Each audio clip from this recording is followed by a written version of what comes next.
scene is inedible.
No escape!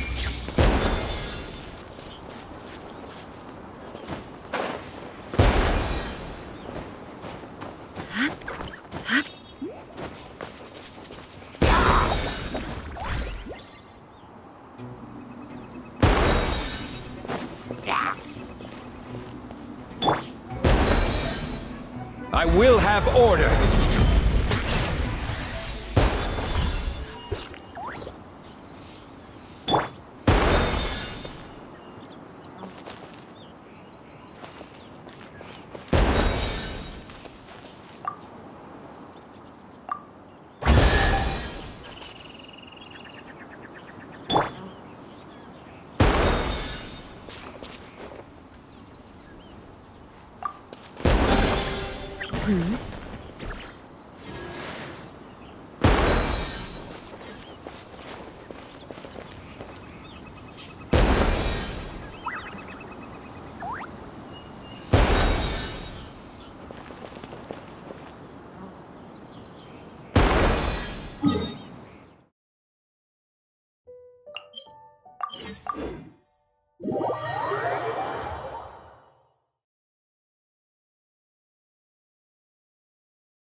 I need to find a spot where I can write all this down.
This realm.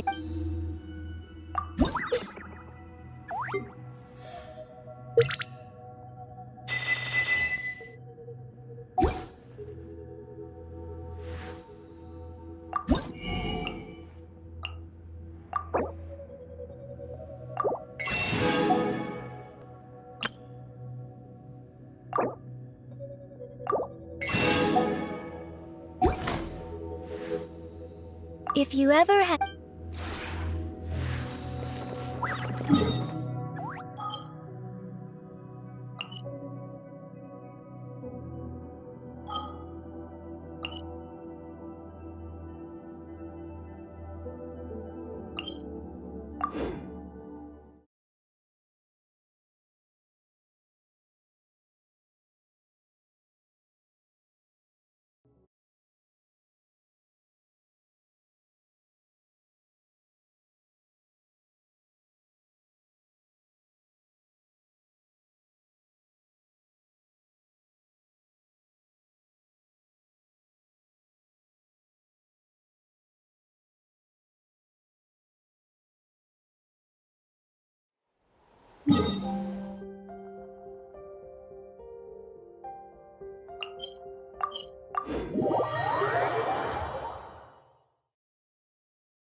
just in case she's thinking of doing something stupid.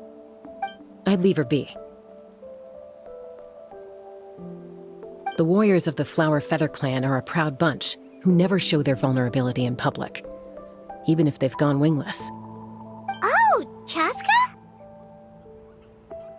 Good to see you again, Traveler and Paimon. Before we carry on, let's get a little further away before Koyer notices us.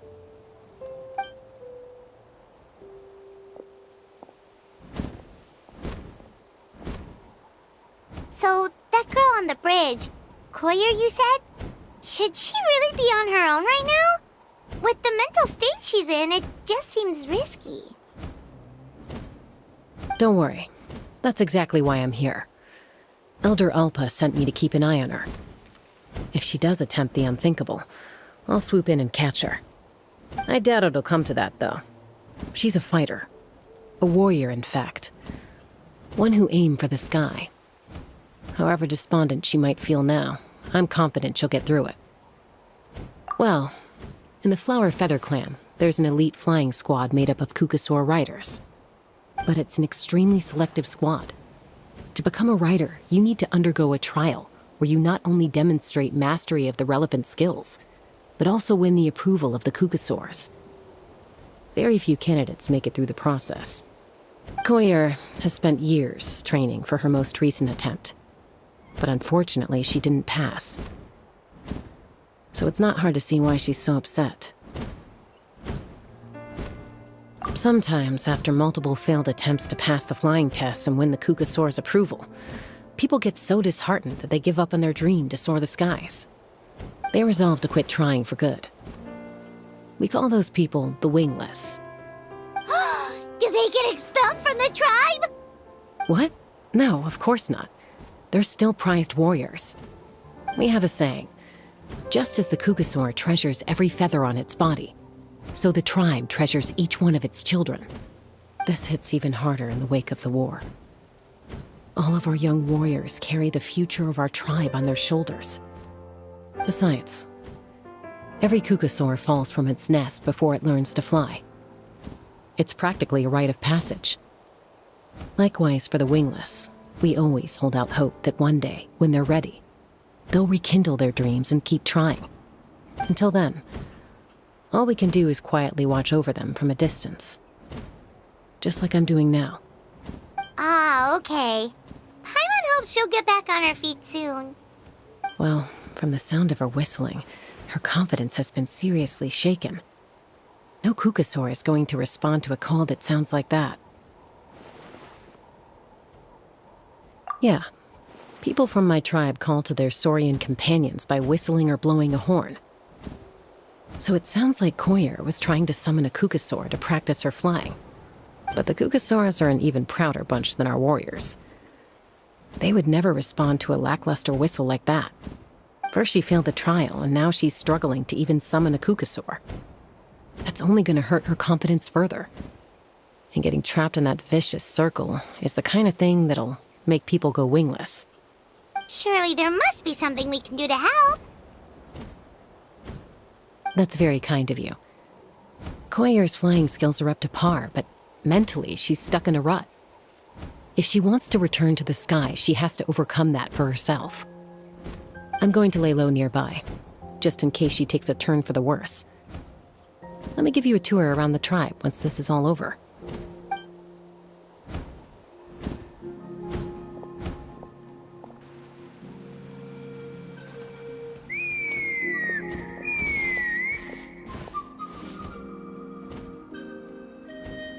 Koyer still isn't giving up.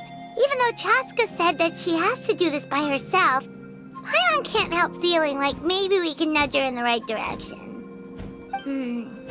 What if we could get a Kukasaur to fly up to her? That might give her the confidence boost she needs.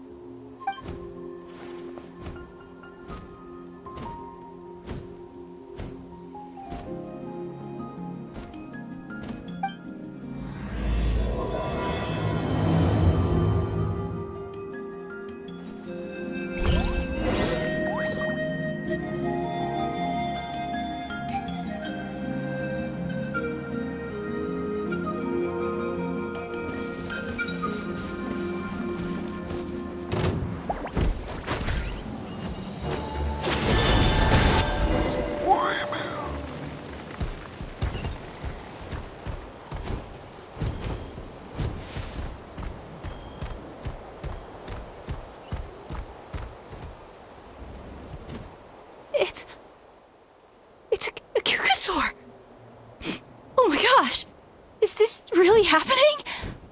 I did it! I summoned one! I was beginning to think you'd all given up on me completely. Thank you. Oh, thank you.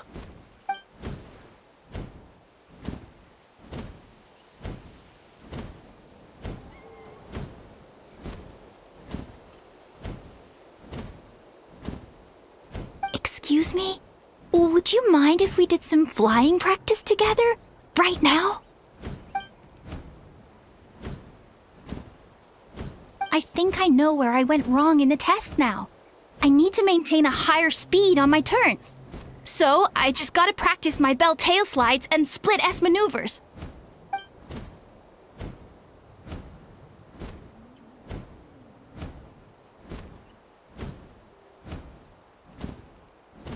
Also, I really want to try some stall turns and cobra maneuvers.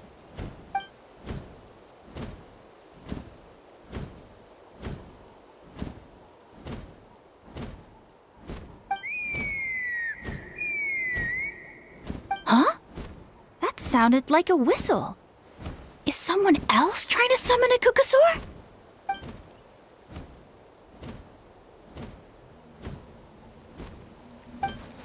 Hey! Wait! Wait!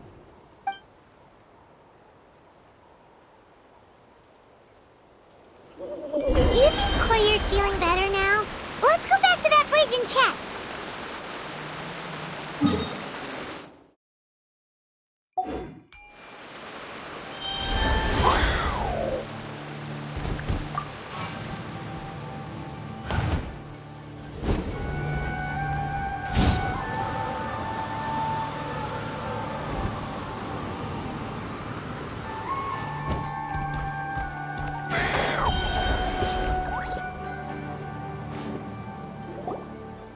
Chaska! I summoned a Kukasaur! They do still respond to me after all! Although, unfortunately, someone else summoned it away again before I had a chance to go for a flight. Oh, really? That is unfortunate. But if you can do it once, you can do it again. Keep at it, and you'll pass the trial eventually. You're right. You know, I almost thought about giving up, but I'm glad I didn't. Hey, Chaska, how's Koyer doing? Huh? Who are you? And how do you know my name? These are my, friends. The Traveler and Paimon. You came up in conversation the other day because I was telling them about up-and-coming warriors in our tribe. Oh, the Traveler, huh? So that's you. What do you mean up-and-coming? I'm closer to being wingless than I am to passing the trial. Anyway, we haven't met before, have we? You look so familiar somehow. Maybe you saw him in the stadium?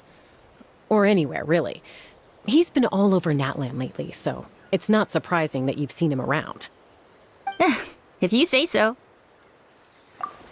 Koyer, Chaska.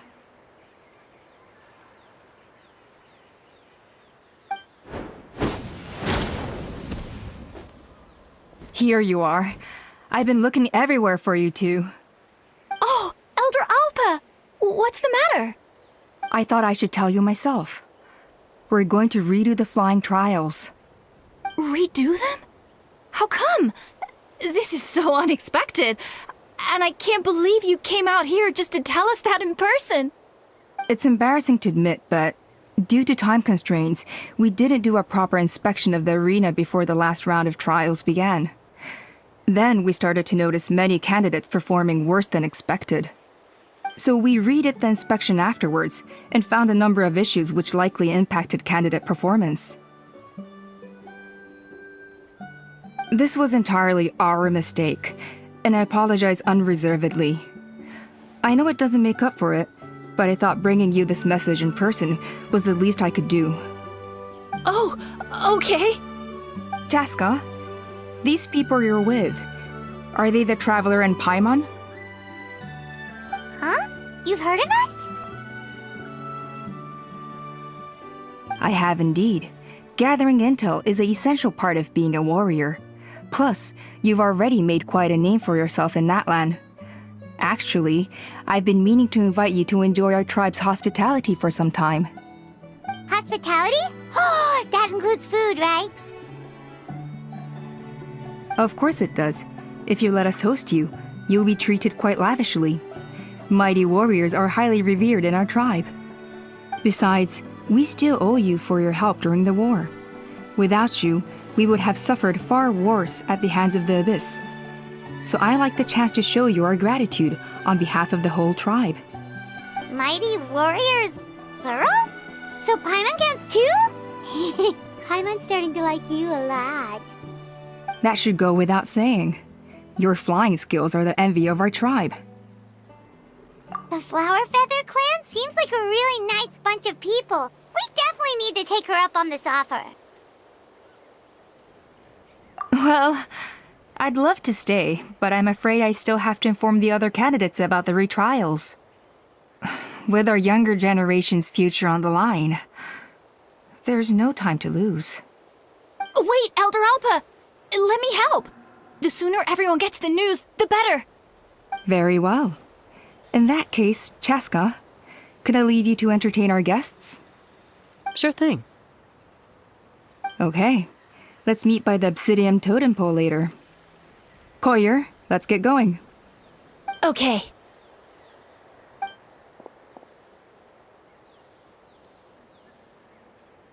All right, they're out of earshot.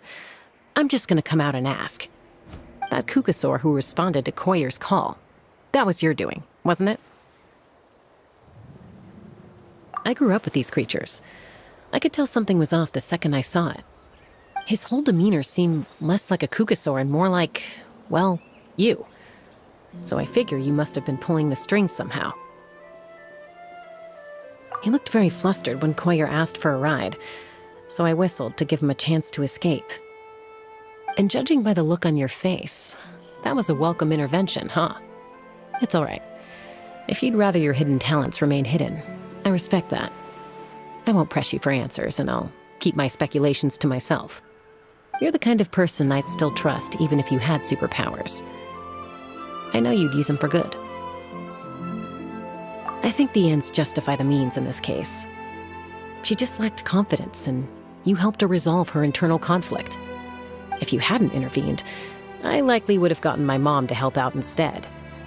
Although, having said that, there's a small chance she might have recognized her and seen through the whole thing. That would have done more harm than good. Yeah. Anyway, if you're free now, how about I give you that tour I promised?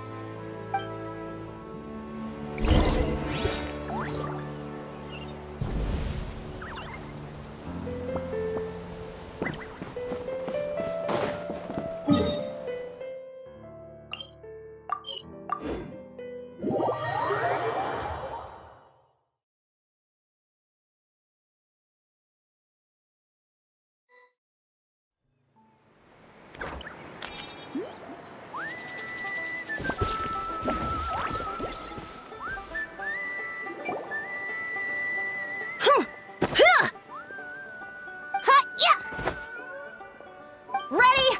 I'm gonna get you! Uh-oh. Are they fighting? Should we try and break them up? They're fine. Just doing their daily combat training. Combat training? A little young for that, aren't they? Not to us. We're a tribe of warriors. In ancient times, we were the most elite troops in the nation, responsible for patrolling and defending all of Natlan.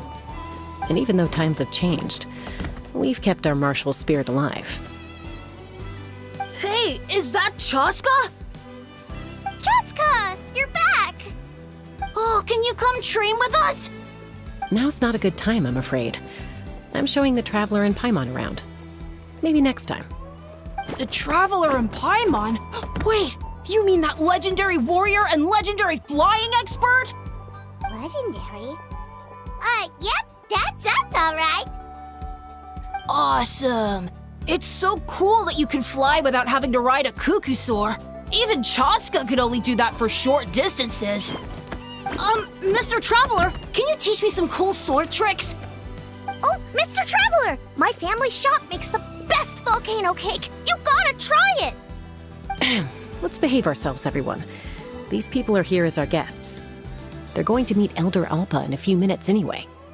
Kotini, instead of being jealous of other people's talents, why not work on developing your own? Kapak, there's no point in trying any cool sword tricks until you've mastered the basics. Have you done all your sword drills today? And Yatlan, easy does it, okay? Not every conversation has to turn into you plugging the family business. Okay.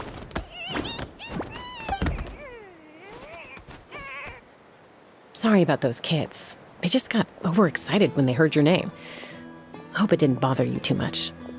This is a volcano cake that Yatlan forced into my hands. She said to think of it as an apology gift. Whoa, it smells amazing! Traveler, you want some? That's good. Yatlan will be thrilled. By the way, Chaska, those kids really adore you. You're way better with them than Paimon expected. Paimon figured you'd be more... aloof, maybe? Aloof, huh? Well, to be fair, there was a period when I was like that. Around the time when I first joined the tribe. But it's a terrible attitude to have as a peacemaker. It tends to turn situations that could have had a peaceful resolution into a stalemate that can only be resolved by force. Yep, exactly. As long as other options are available, I try to avoid that at all costs. Someone once told me that peace imposed by force will crumble in a matter of days. But peace achieved through genuine dialogue actually benefits both sides, even if sometimes the parties are only willing to negotiate because they're both armed to the teeth. That's true. Hey, Chaska! Uncle Cusco knows you're back, and he's coming to get you. Oh, thanks.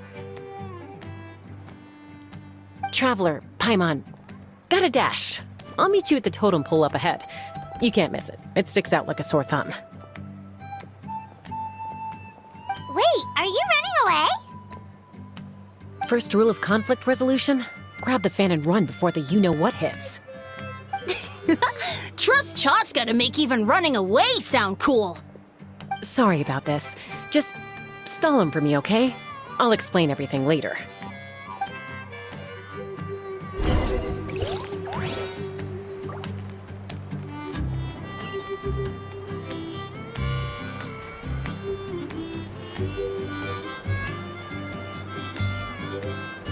If I can pull off this trick, it'll be so cool. Inactivity serves no purpose whatsoever.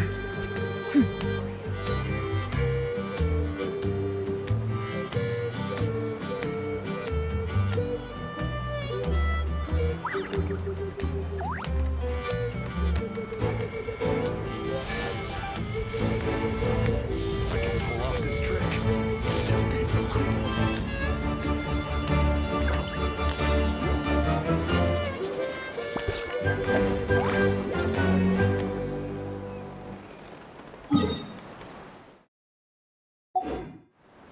All the world holds dear is but a backdrop of constant motion. I stand before it, alone and unchanging.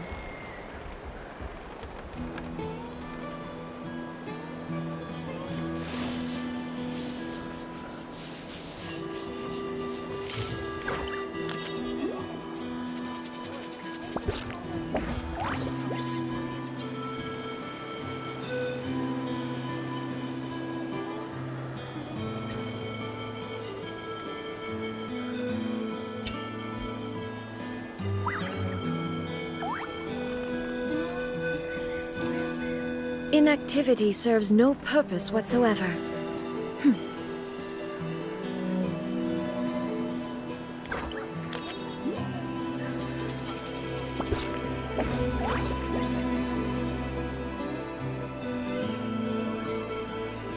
I can pull off this trick, it'll be so cool.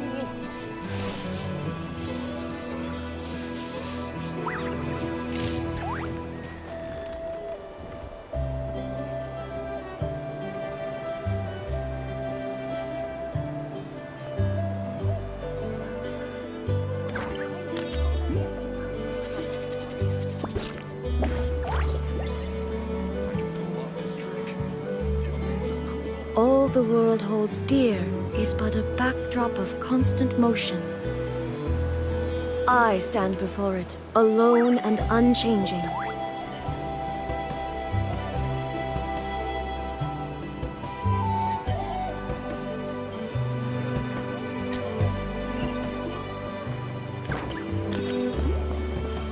Pull off this trick. Don't be so cool.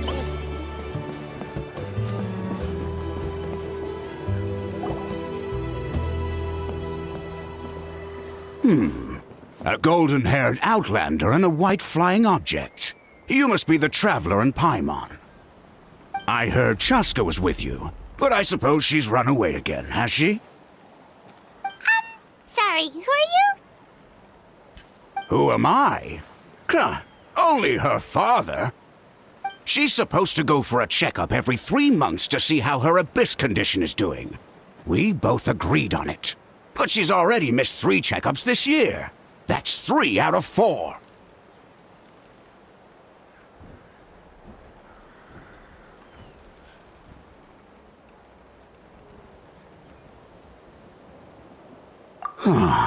Yes. She got exposed to abyssal energy as a young child. Then her birth parents abandoned her.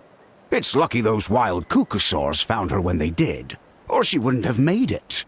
They took her under their wing and raised her as one of their own. Eventually, some riders out on patrol spotted her and brought her back to the tribe.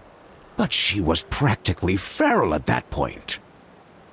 The moment you took your eyes off her, she'd be getting herself into a fight, or she'd run away to be with the Saurians. She seemed to prefer them to her own kind. She might as well have been a Saurian in human form. That must be the aloof period she mentioned, right? We later discovered that her exposure to the abyss had planted seeds of conflict in her heart. So, we started trying to bring it under control. But ultimately, she's the only one who can control it. Anyway, she's much more human these days. Yeah, don't worry about her. She seems pretty stable to Paimon. She's probably only avoiding the checkups because she thinks it'll stop you guys from worrying about her. Yes, I'm well aware of that. She knows she needs to be careful. If her condition ever took a turn for the worse, she wouldn't be brushing it aside like this. It's just, every checkup she's been to, they find new cuts and bruises. Nothing to do with the abyss, of course. Oh no, that's all fine. The problem with her is, she's her own worst enemy. She's been living dangerously again, I'm sure of it. That's why she's avoiding the checkups. She wants to hide it from us. Yeah, Paimon can see her doing that. Oh. In the past, she always had Koichi to keep an eye on her. Now Koichi's gone, and I don't want to lose another daughter. Chaska's been increasingly reckless since Koichi passed. It's like she's trying to make up for it somehow. Next time you see her, please tell her to be careful for me. Even if she doesn't want to hear it. If she doesn't want to do these checkups anymore, that's fine. I just want her to stop putting herself in harm's way.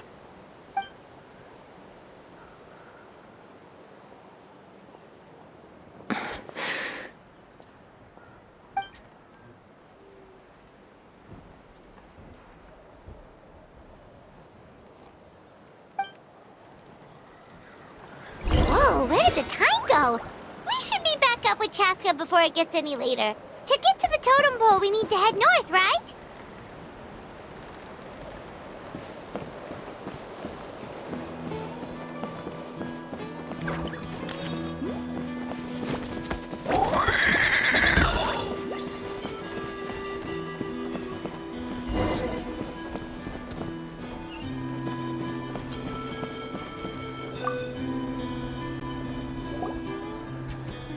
Hey, Chaska! Hey, Alpha!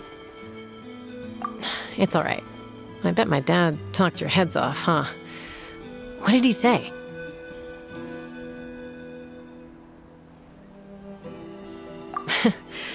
I was sometimes a little impulsive back then. That's putting it mildly. The memories. It feels like it was only yesterday when we brought you back and had Cusco and his family take you in.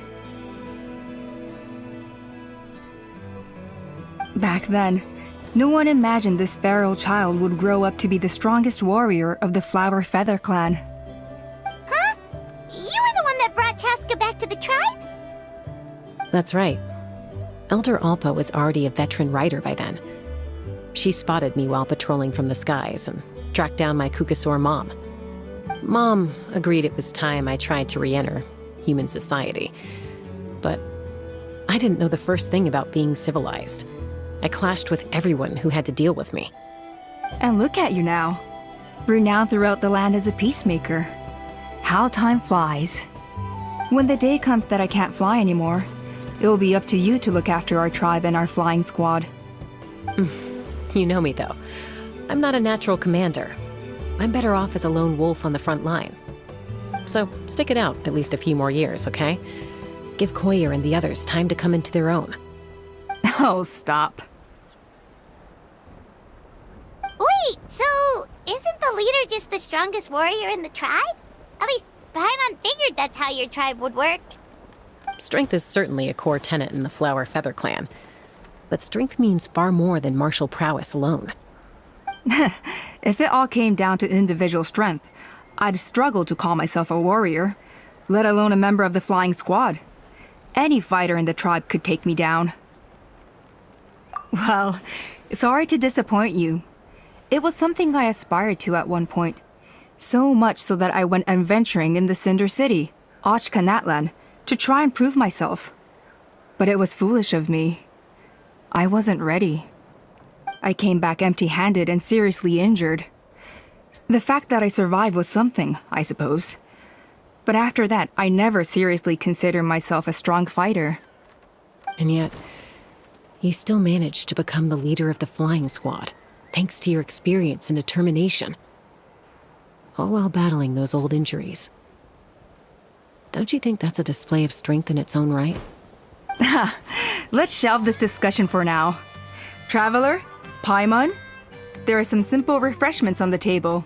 Please help yourselves. Yes! Paimon was waiting for that part! They were for the snack stomach. The refreshment stomach still has plenty of space.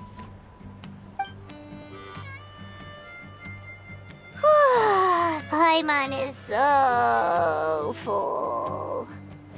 Well, if you're enjoying our hospitality, feel free to stay with us as long as you like. Elder Alpa?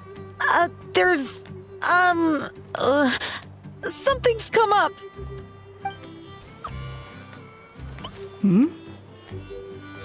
What happened? Is it serious? Shall I deal with it? It's... Some merchants showed up, not from our tribe. They said they're here to discuss some potential collaboration with us. Why now? This is terrible timing. There are a few wingless that we haven't managed to reach yet, and we still haven't inspected the retrial arena. Let me handle the other errands while you meet with the merchants. You shouldn't be trying to do everything at your age. You should help too. Seems only fair after all that food we ate. Oh, well, much obliged. Chaska, the remaining wingless are all people you know.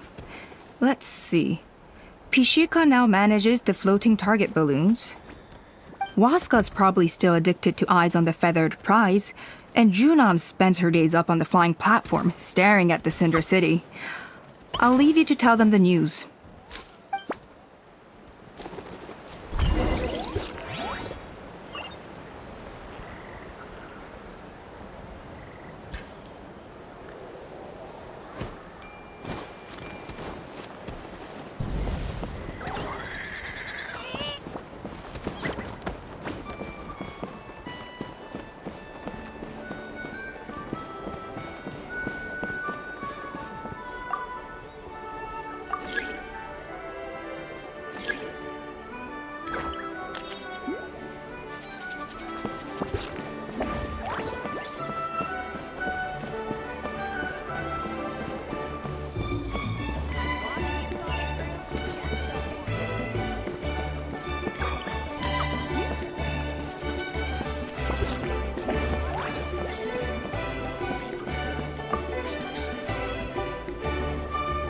A retrial?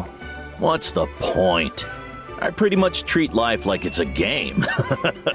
No Kukasaur is ever going to approve of that, no matter how many times I try. Waskar, I can assure you, Kukasaurs wouldn't judge you for something like that. Well, they must be judging me for something. Maybe I lack fighting spirit, or just don't have the talent. Not everyone's a natural like you. Don't waste your time on me. You'll have better luck with the ones who still have their heads in the clouds. In the meantime, I think I'm gonna treat myself to a few more games of Eyes on the Feathered Prize. Yeesh, there's Wingless, then there's being a total lost cause. He used to be a fierce warrior, actually. But fighting spirit alone won't win you the Kukasaur's approval. Are all Kukusaurs so strict? The ones in floating target balloons and Eyes on the Feathered Prize seem pretty chilled out. It's one thing to hang out and have fun, but quite another to take to the skies with a human life on your back. Giving a ride to someone who's unqualified endangers not only the rider, but also the Kukasaur themselves. If the rider makes a mistake, they both suffer the consequences. So we have a mutual understanding with the Kukasaurs. If someone isn't up to standard, we have to reject them. Even if it means breaking their hearts.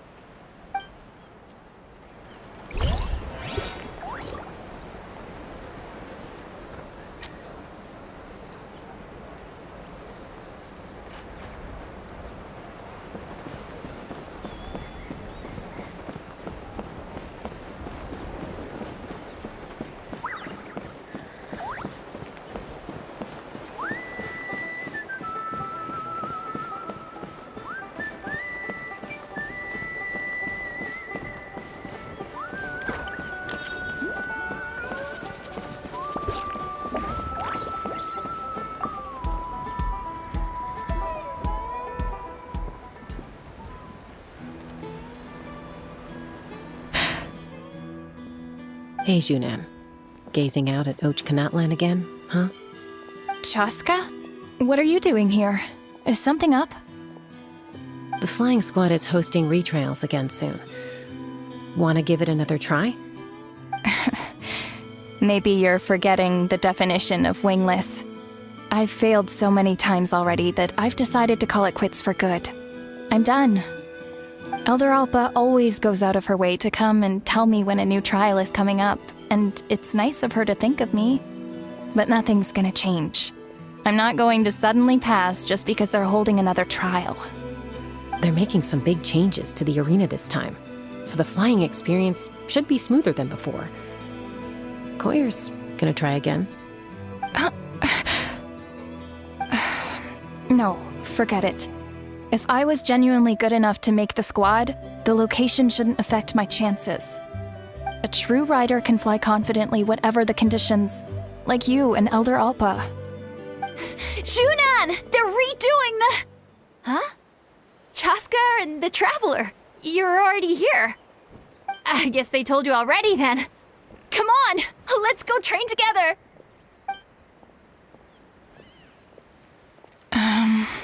I'm gonna sit this one out. What? Why? But you've always looked up to Elder Alpa. She went wingless after her injury and spent years drifting, but even she came back and made it in the end. If she can do it, why can't you? I mean, I don't have that kind of perseverance. And besides, the last thing I want to do is fail in front of her yet again. Oh, come on. You know you don't need to worry about that. All right, well, how about we just treat this as you being my mentor? Then will you train with me? I mean... Enough umming and ahhing. Let's just get up in the air and figure it out as we go. Wait! Hold on, slow down. I can't keep up. Well, that's one way to do it. They've been best friends since they were kids. If anyone knows how to get Junan out of a rut, it's Koyer. You helped Koyer deal with her internal conflict, and now she's done the same for someone else. You know, people often talk about how one conflict leads to another and so on. But sometimes in life, things spiral in a good direction instead.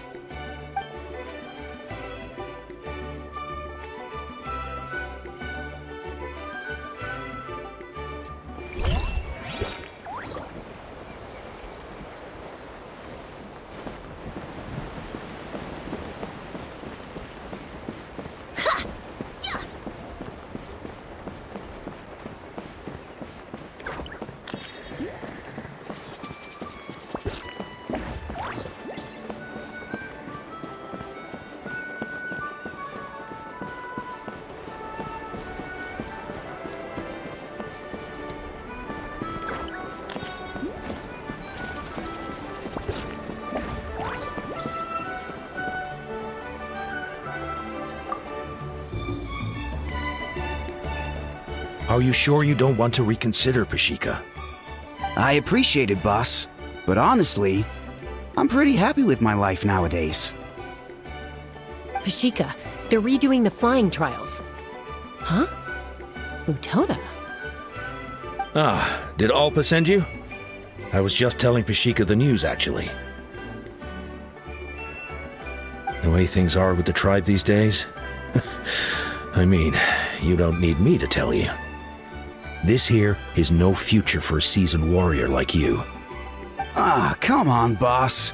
Do you have any idea how long it's been? I've been wingless for years now. I'm not cut out for that anymore. Of course, I'll do my part if we ever need to defend the tribe. But there's really no point in me trying out for the flying squad now. I've already made my peace with it. Not everyone has what it takes to return to the sky after going wingless. Elder Alpa's perseverance is something else. And it's okay if I'm not destined for greatness.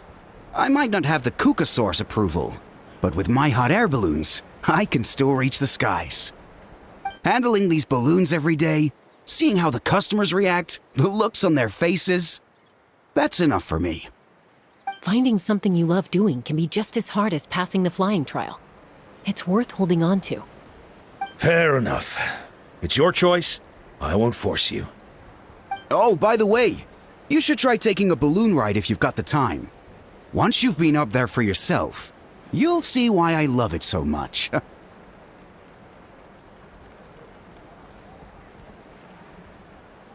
No problem. If you ever want to give it a try, you know where to find me.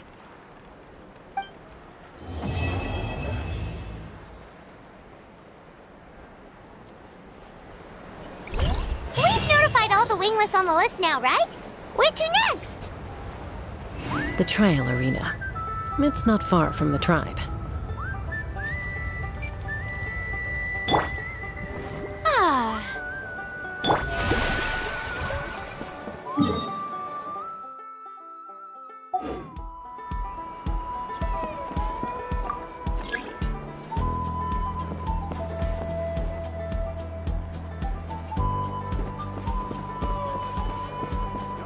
Patience is the key to solving.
Oh, hey there, Chaska. Did Elder Alpa send you? Yeah, she's got other things on her plate right now. How are things looking here? Well, the inspection revealed numerous blockages all over the trial arena. It looks like they're the result of ley line disorders caused by repeat abyss invasions. Theoretically, we just need to clear those obstacles, and the arena will fill up with gaseous phlogiston again. But that's proving difficult to achieve in practice, for all sorts of reasons. Why don't you head on down and check things out for yourself? Feel free to ask the staff for more details.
Oh, are you here to help? Thank goodness. There's no way I could do all this by myself.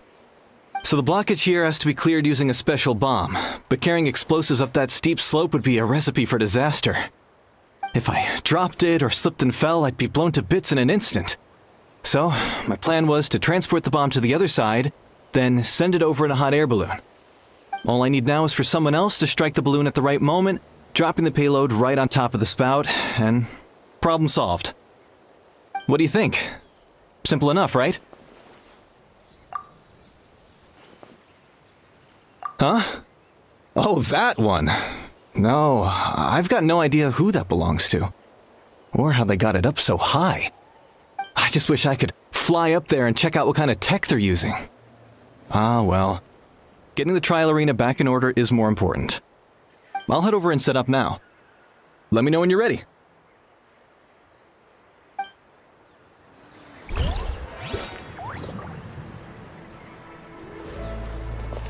All right!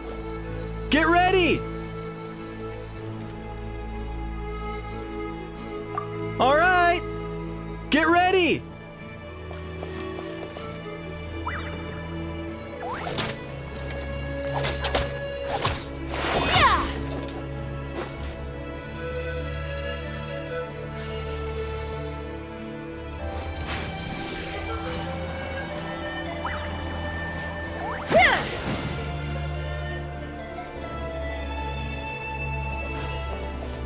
All right! Get ready!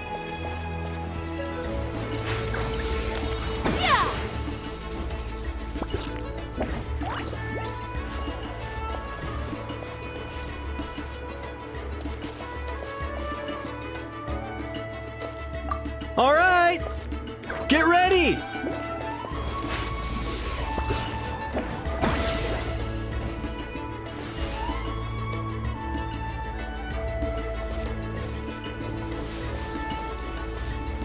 All right! Get ready!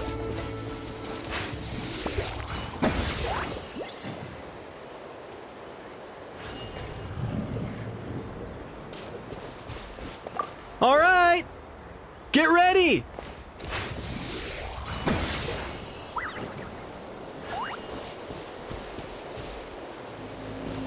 All right! Get ready!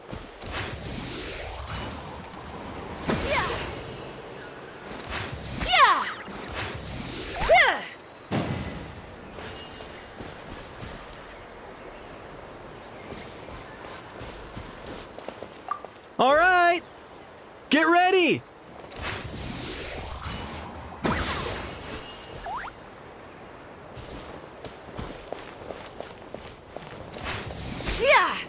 All right! Get ready!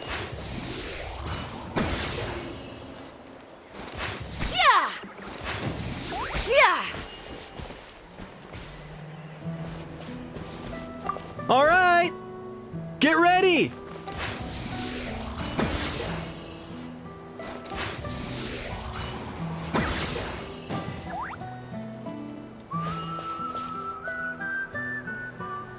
All right! Get ready!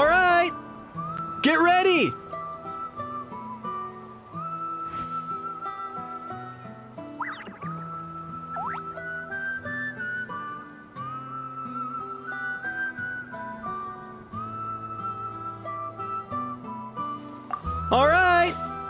Get ready!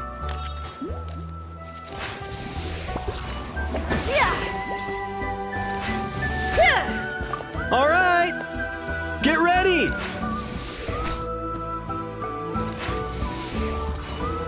All right! Get ready!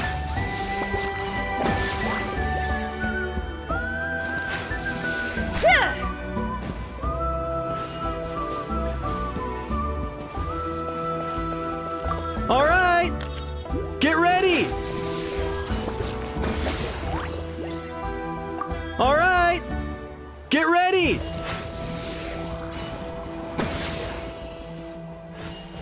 All right! Get ready!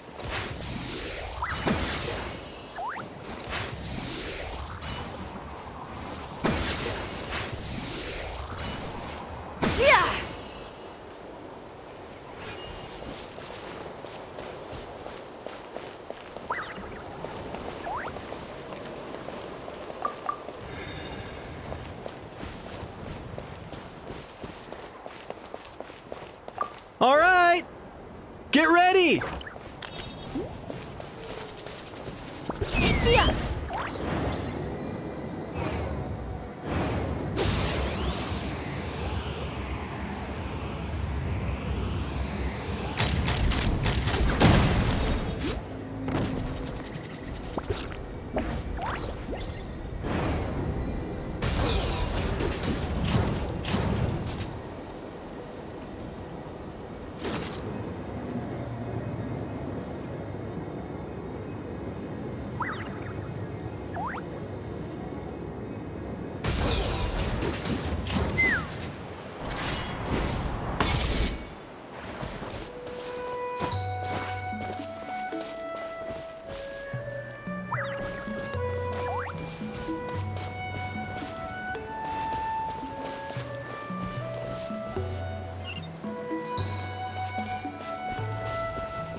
This is crazy. I put all of my strength into it, but it just won't break. Maybe Inkanak was right after all. If a stable structure is formed inside the solid phlogiston, I'll need to hit all the weak spots at the same time to break it. But how am I supposed to do that?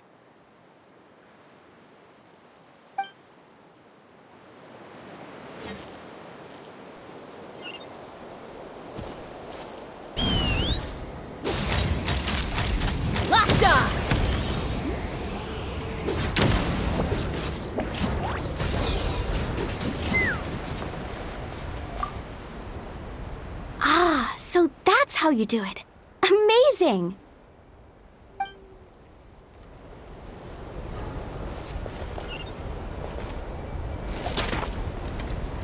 Let's fly!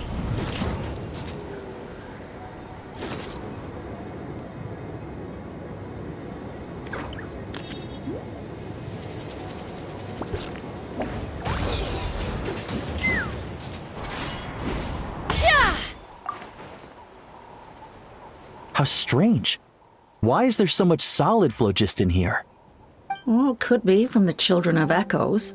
Maybe it got swept up here due to the ley line disturbances? And I did see those strange markings on the cliff. I can't think of a way to resolve this. Short of going all the way to the Children of Echoes to borrow it to Petlisaur.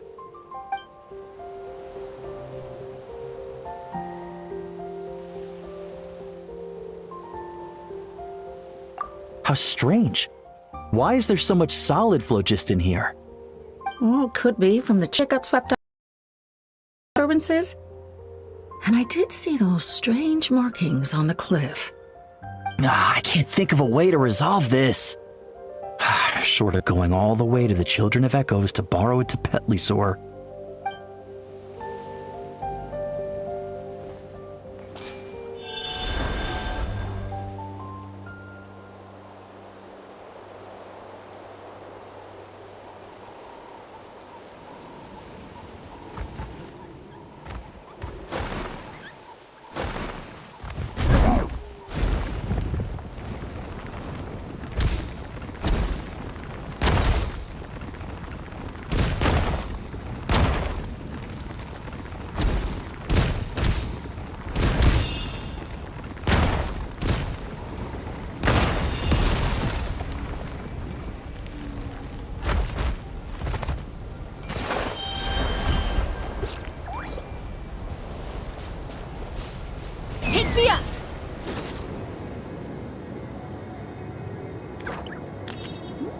Giddy up!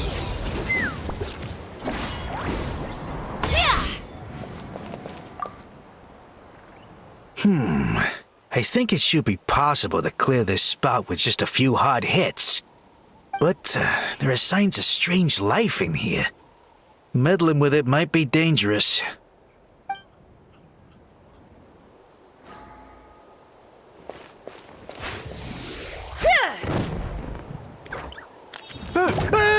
Monsters!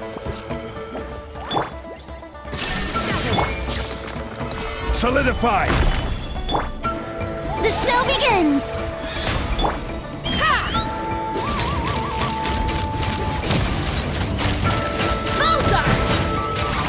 The gaseous phlogiston is being replenished. Looks like all the spouts have been unblocked. Let's head back up.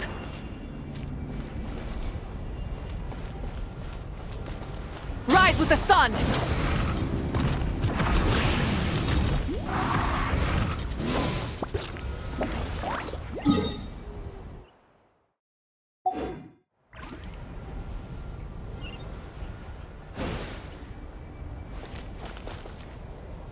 Burn it down!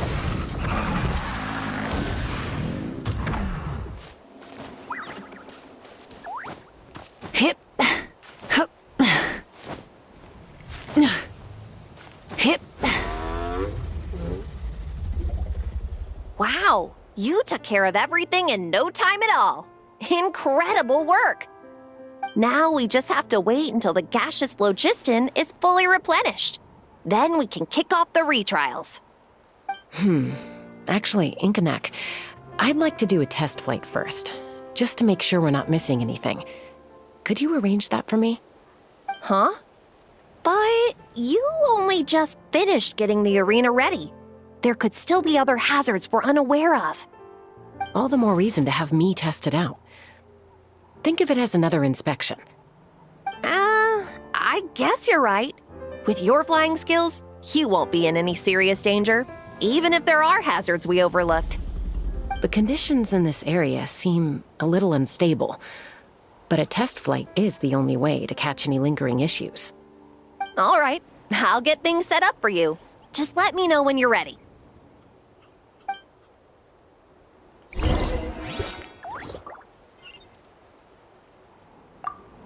Are you ready? This should be a piece of cake for Chaska, but still, try to be careful. All right, then spread your wings and fly.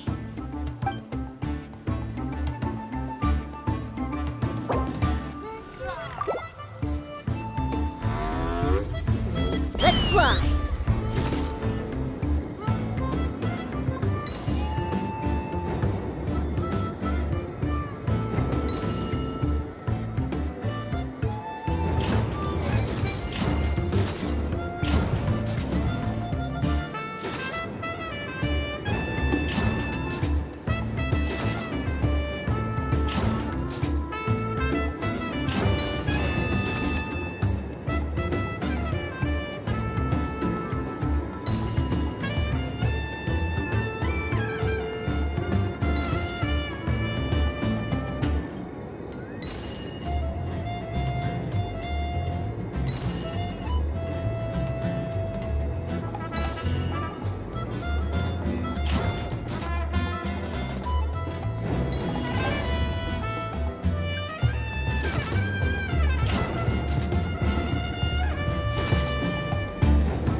Are you ready? All right.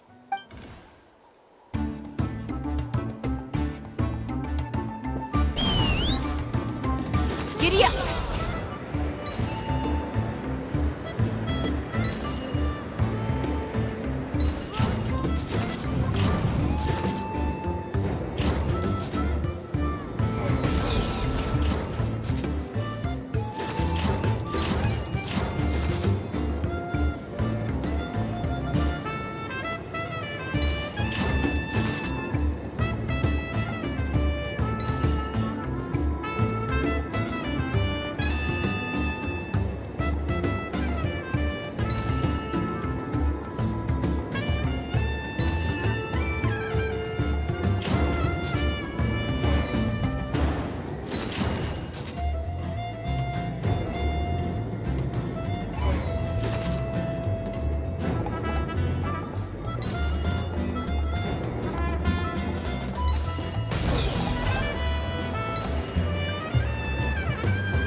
Are you ready?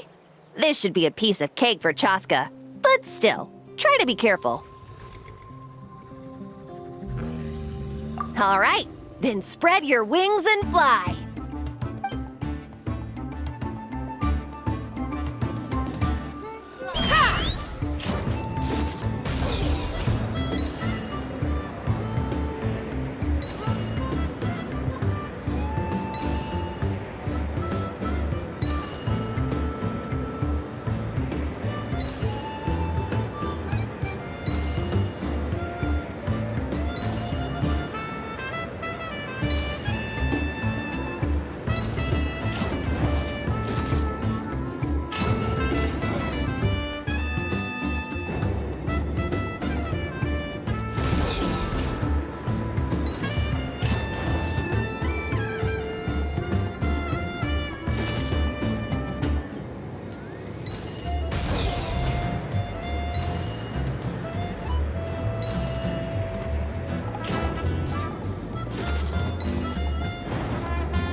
That was amazing. Paimon couldn't take her eyes off you. No, nothing major. Give it a few days, and we should be able to conduct the trials. Help! Help me! You're from the Flower Feather clan, right? Please, come quick, you've got to help us! Catch your breath first. What's the situation? We got attacked by a Kukusaur. My friends are still stranded in the middle of the road with the goods we were transporting. Please, I'm begging you, save them! Huh? Are Kukusaurs really that aggressive? Do they usually attack groups of people unprovoked? Not in my experience, but there are exceptions to every rule. Let's go check it out.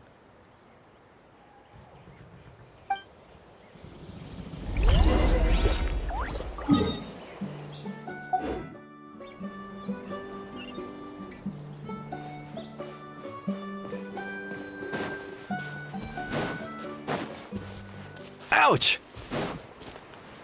never seen such an aggressive cuckoosaur.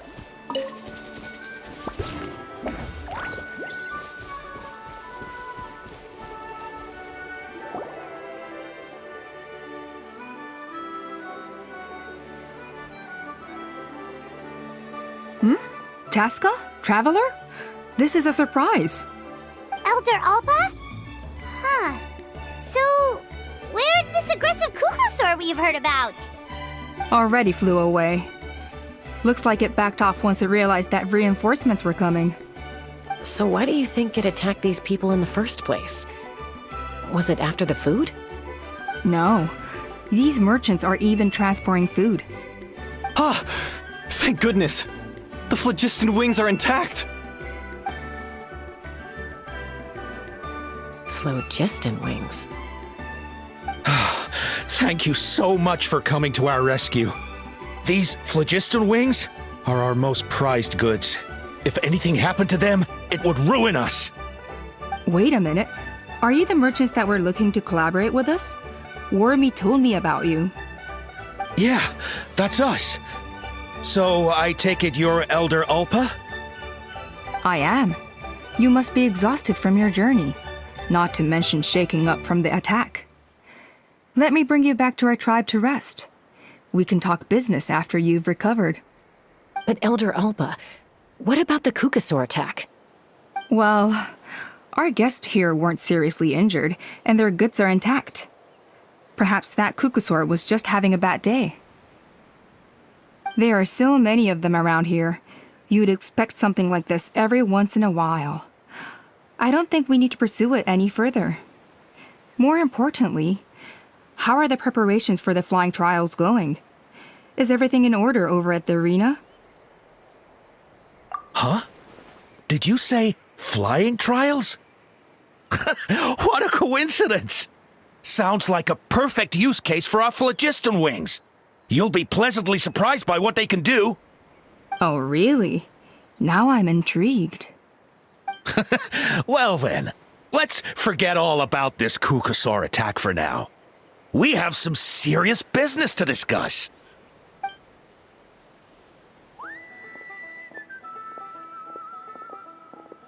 Huh?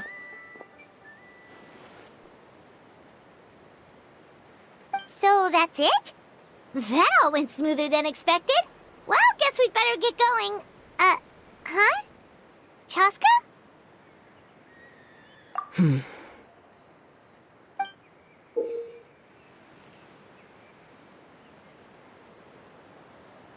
A blood-stained feather.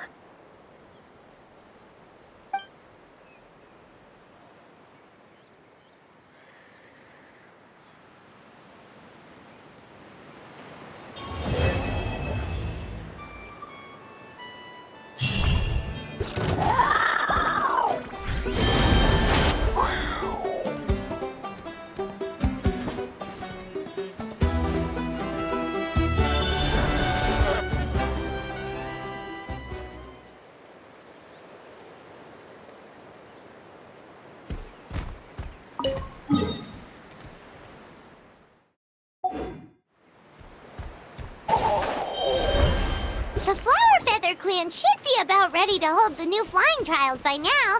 Let's go check it out!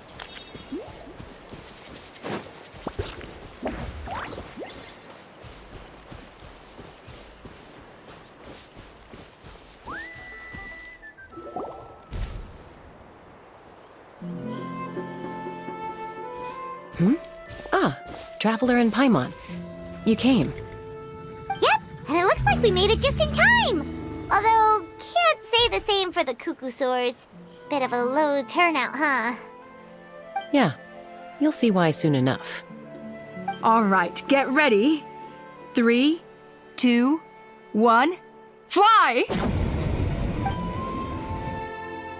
Whoa! We're really flying! I feel light as a feather. I'm flying without a cuckoosaur. These phlogiston wings are awesome! What's going on? Paimon can barely believe her eyes. How did they fly all on their own? The merchants we ran into that day were selling a product called phlogiston wings. It's a flying machine worn on the back. To operate it, you just use a handheld trackball that controls the flow of gaseous phlogiston. That's incredible! Yeah. If our tribe, well, if Natlan mass adopted this technology, it would revolutionize our mobility and responsiveness in times of crisis. Just think of the countless tragedies that could be averted. I feel like I'm dreaming. Did I really just fly on my own without the help of a Kukasaur? You'd better believe it! Plus, you just passed a flying trial! Right, Elder Alpa? Elder Alpa? Should this really count as a pass if we did the trial using phlogiston wings? Why not? The scoring rubric is about flying performance. It doesn't specifically say you have to ride a Kukasaur, does it? Yeah, maybe, but I mean, even Chaska had to ride a Kukasaur in a trial, right? And the whole point of the trial is to test both your flying technique and your ability to work with a Saurian companion. Well, if we can fly by ourselves, maybe we don't need to test the ladder anymore.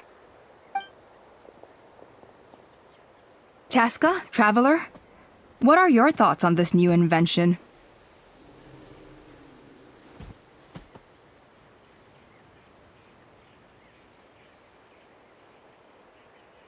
Right? That's what I think too.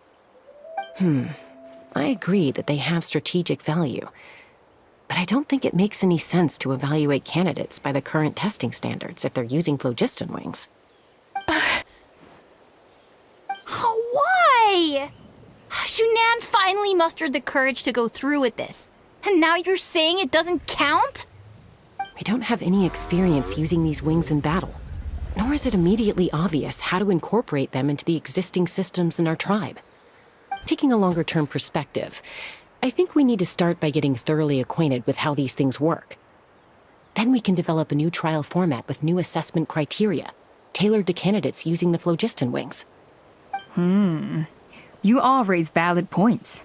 But Chaska, while your proposal sounds perfectly reasonable, it would probably take years to put it into practice. We lost so many people in that war.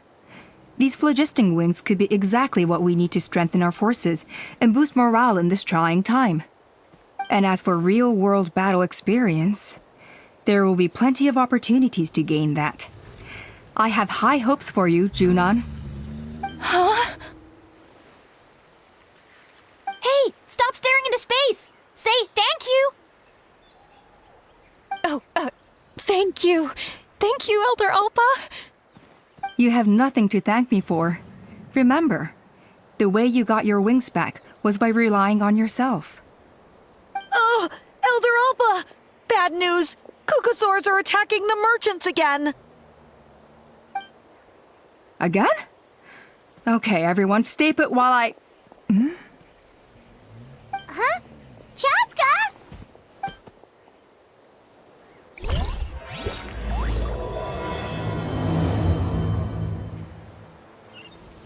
Why did Chaska rush off like that? And then Elder Alpa and the others too? Anyway, let's go see what this is all about.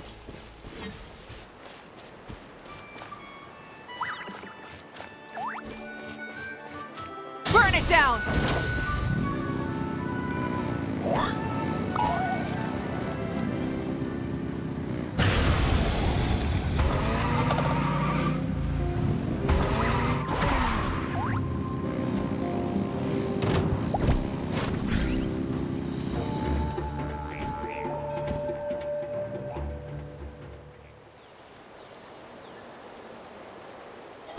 Oh, it's back!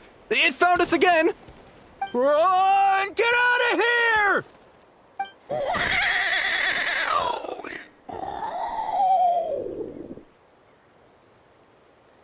Curses! She's really riled up this time. Hey! Stop running! We'll never outrun a creature with wings! Get back here and let's fight!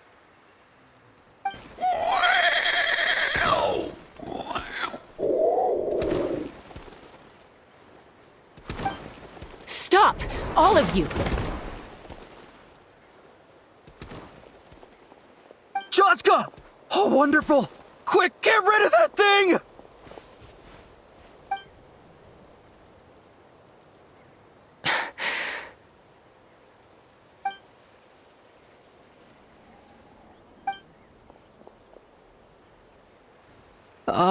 What's going on? Why isn't she doing anything? So it really is you. Sister. Wait, sister? That Kukusaur is Chaska's sister?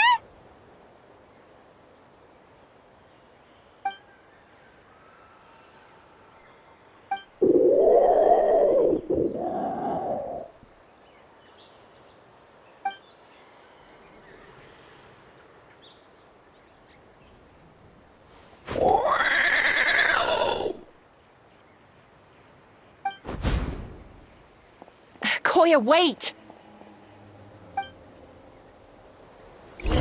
Is Chaska gonna be okay? Should we go check on her?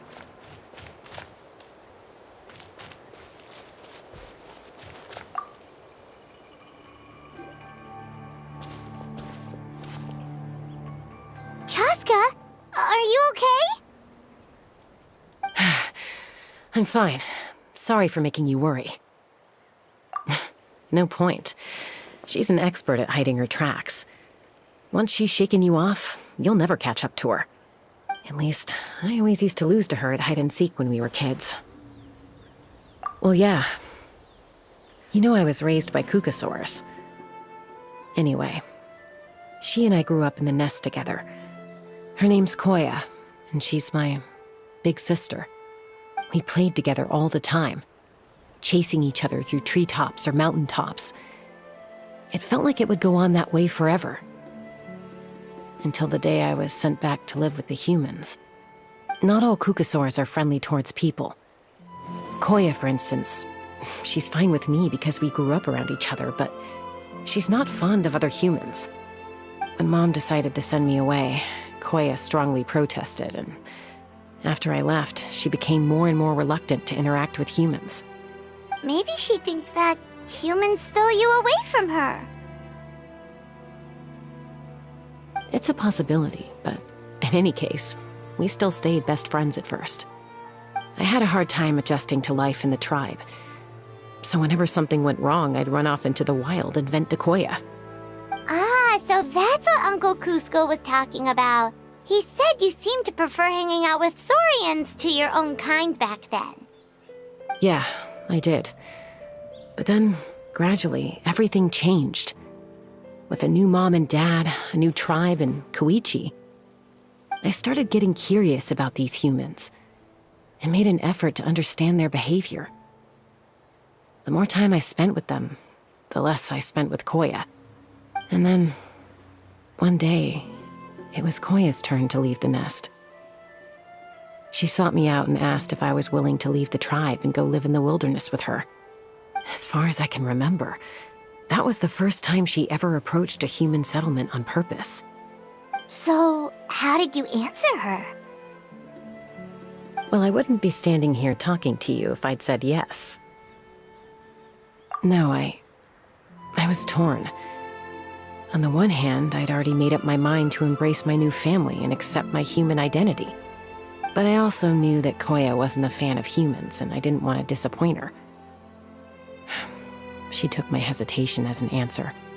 She saw it as a personal betrayal, threw a huge fit, and then flew off. We hadn't seen each other since, well, until today. Not for a lack of trying, though. I tried asking Mom where Koya's new nest was so I could talk things out with her. But Koya had already asked Mom not to tell me where she'd moved to. It must be hard for Mom, being stuck between her two daughters. So I didn't press the issue. And I didn't go looking for her. If things carry on like this, I need to make sure I find her before anyone else, even if she doesn't want to see me. For now, let's bring the wounded back to the tribe, and see what Mutota and Elder Alpa have in mind.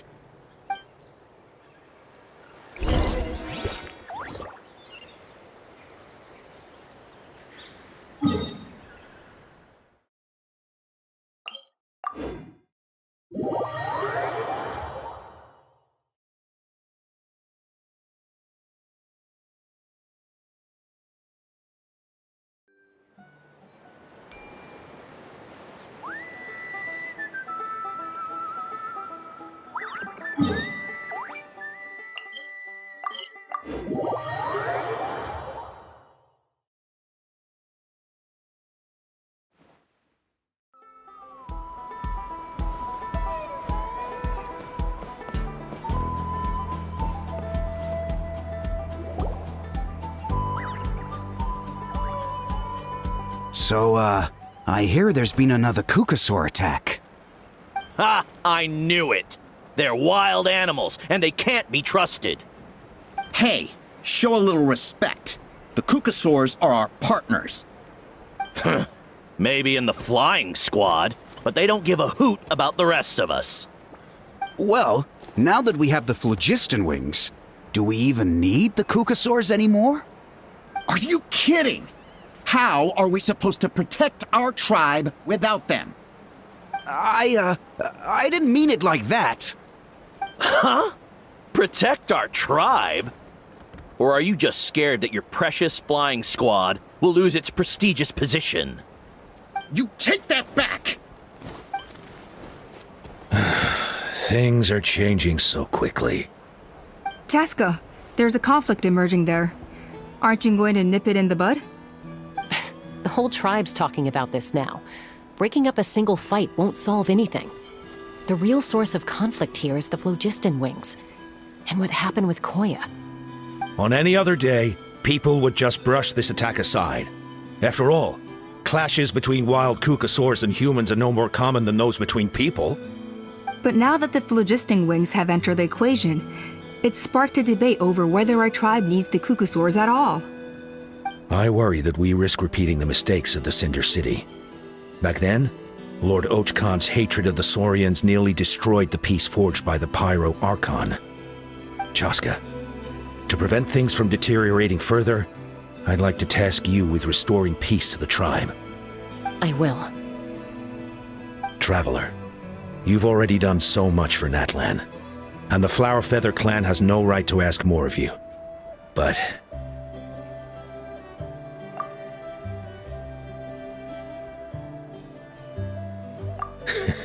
looks like I was making a mountain out of a molehill.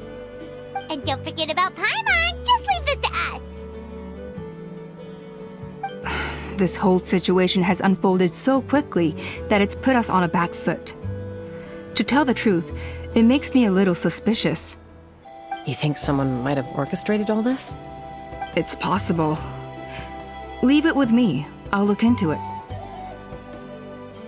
Also, Chaska, could you try to keep a low profile while you're out there digging around? We don't want to give our hand away. I'll do my best. Okay, so where should we start?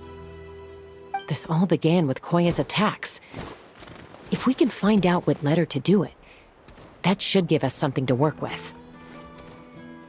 Unlikely. Given how she reacted when I showed up, I don't think she's forgiven me. If you want to resolve a conflict through dialogue, sometimes you need a third-party facilitator. Let's go see my mom.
Oh, brilliant!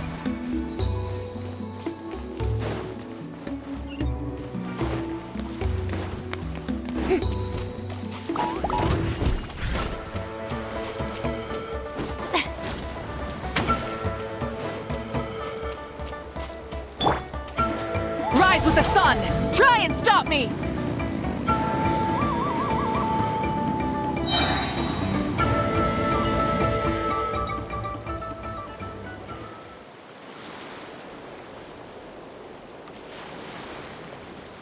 Wow, so this is where you used to live as a child? Mm-hmm.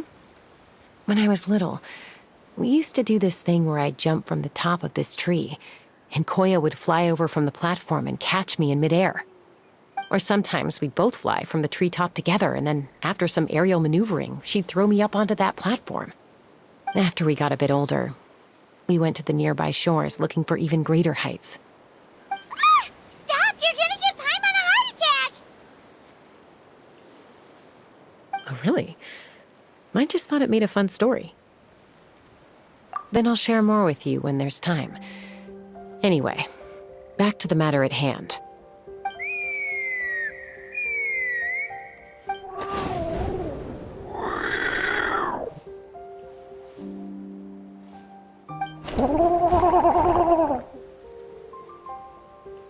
Hey, Mama Bird, I'm back.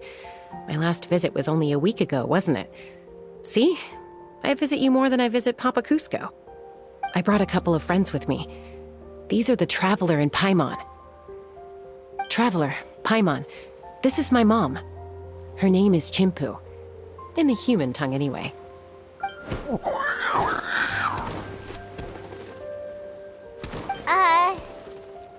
Hi! No, not really. I don't speak it as such, but I can sort of get the gist.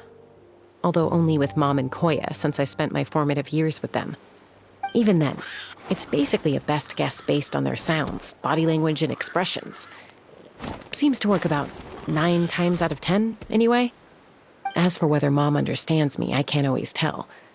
But somehow we still manage to communicate. Call it the family bond, I guess.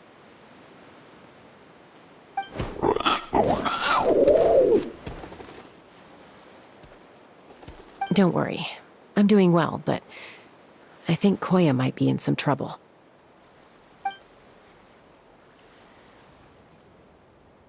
I know she's never been a fan of humans, but she's never deliberately attacked them before either. What's behind this sudden change? Does,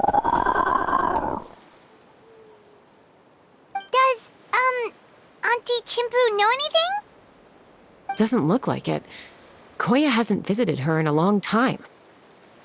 Then, could you please tell me where she's living nowadays? I really need to talk to her. If this animosity between her and the tribe continues, then the next time there's an incident, I don't know if I'll make it there in time.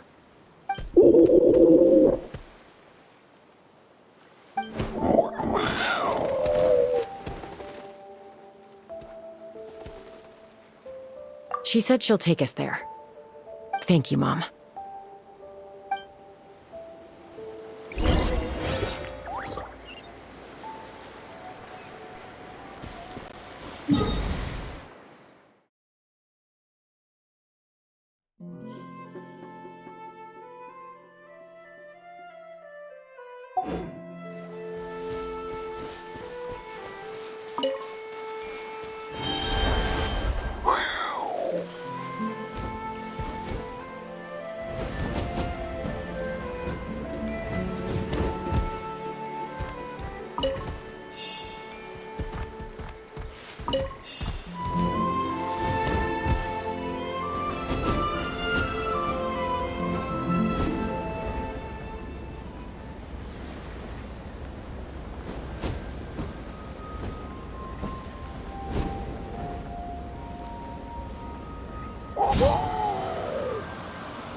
Present!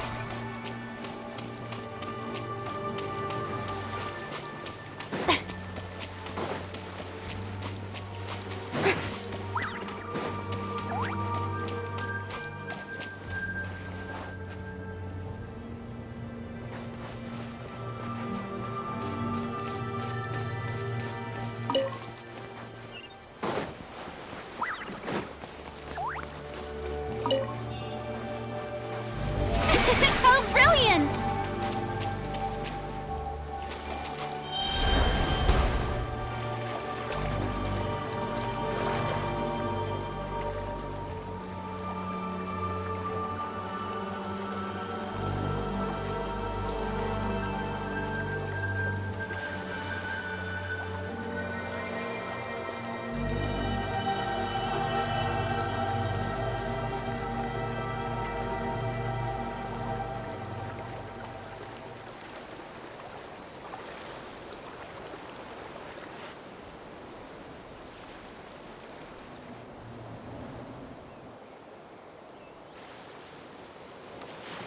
This is a really remote location. Guess she was trying to get as far away from humans as possible.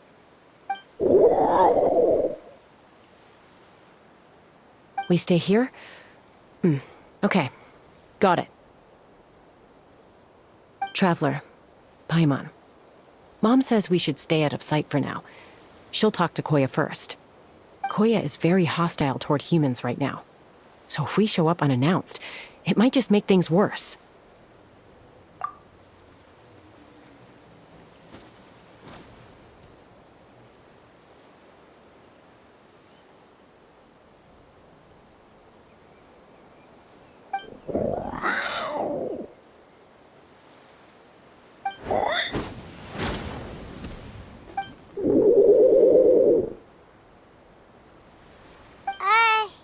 Any idea what they're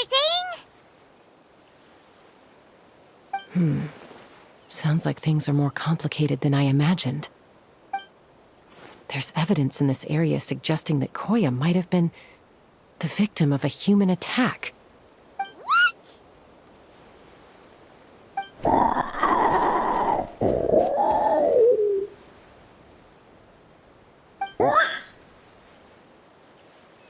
No! It's Chime, Koya's child. The attackers kidnapped her. They came over the sea, under the cover of night, and they took Chime. What the heck? Who would do such a thing? I searched day and night, and finally found them.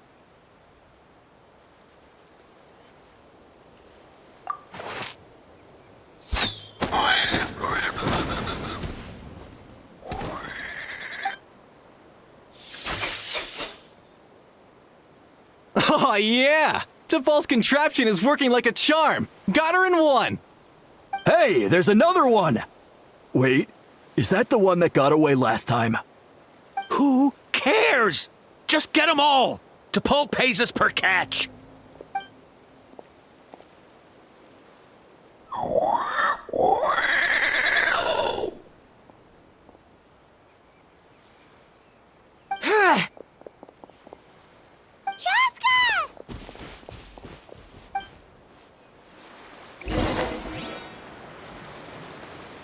Chaska? How do you get here? Quick, stop her! Don't you even think about running away!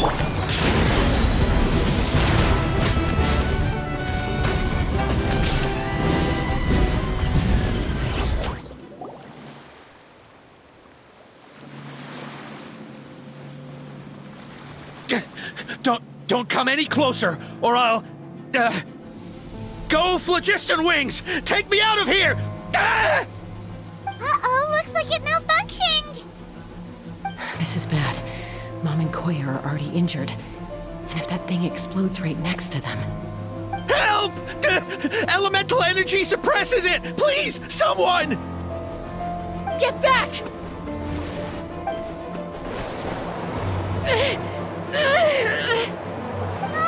It's still going, and it's getting worse. Guess we need a more permanent solution. All right then.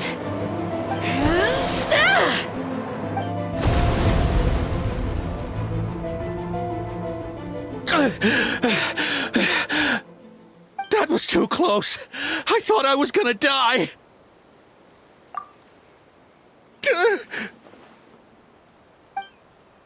Answer us honestly. Were you the ones who attacked Koya before?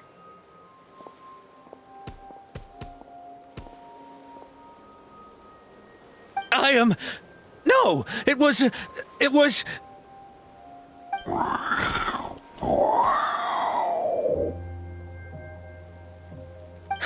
Well, she says it was you.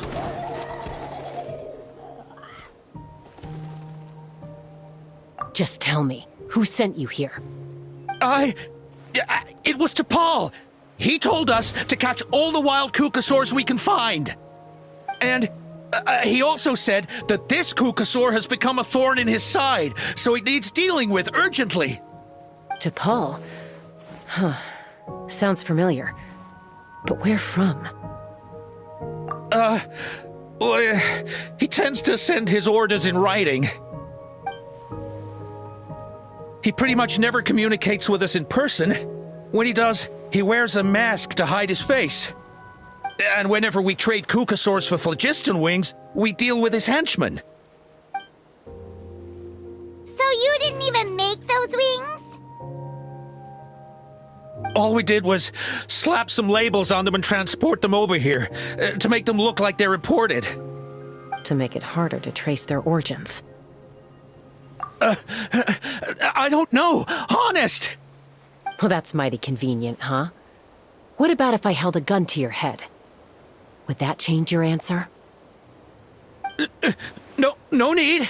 I'm sorry. I'll tell you everything I know. T'Pol doesn't tell us much, but he always stresses that he wants them alive. So that gives us some clues.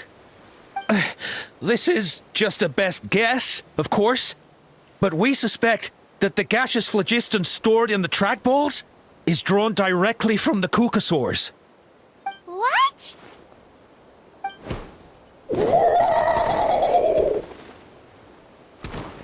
Easy now.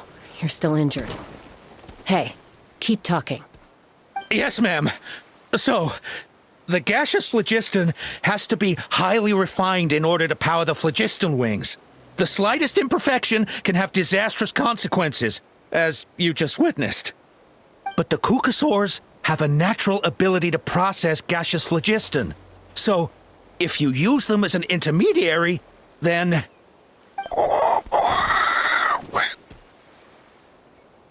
That's enough. So the Kukasaurs you took, where are they now? T'Pol should have them. But no one knows where he's based, apart from him and his henchmen. We've tried looking for it ourselves, even followed them a few times. But we always end up losing track of them. Random thought. Maybe they're hiding up in the sky? T'Pol. T'Pol. I'm sure I've heard that name. Maybe it was... Jaska! Traveler!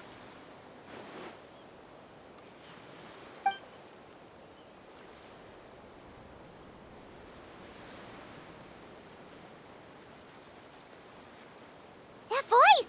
It's Appa!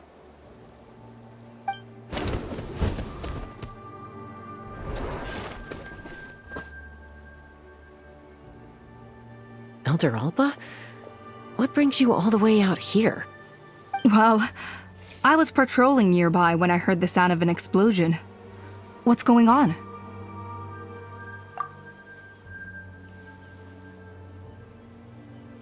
I don't believe it. Elder Alba, does the name T'Pol ring a bell to you? I feel like I've seen it written down before. Maybe in a list of candidates for the flying trials? Huh? So he's a member of your tribe then? No. If he was a member of the Flower Feather Clan, I'd definitely know him.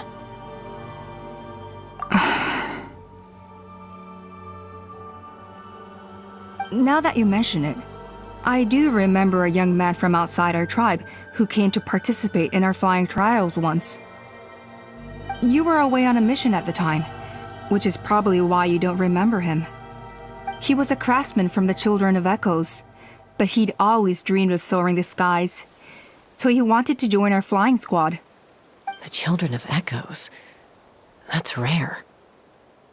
But despite his best efforts, he unfortunately failed to pass the trial and gain the Kukasaur's approval. In the end, he went wingless and returned dejected to the Children of Echoes.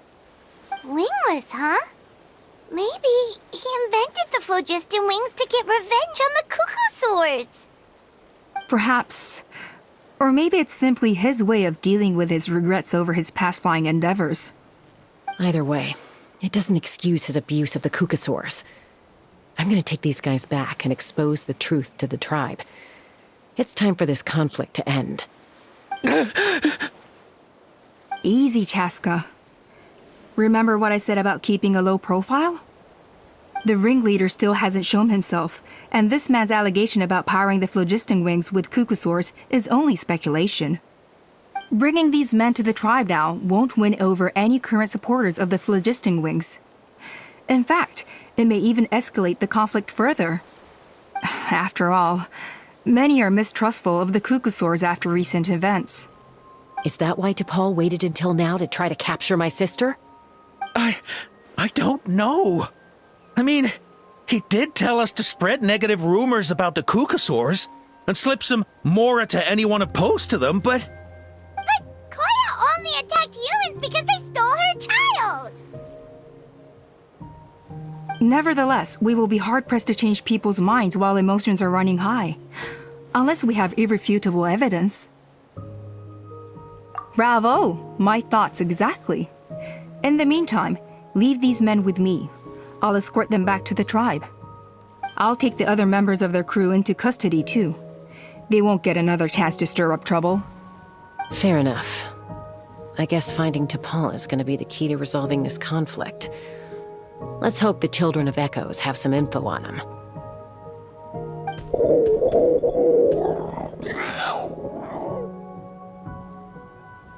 Sorry, whatever it is, it'll have to wait till this is all blown over. I have to fix this situation before it spirals out of control.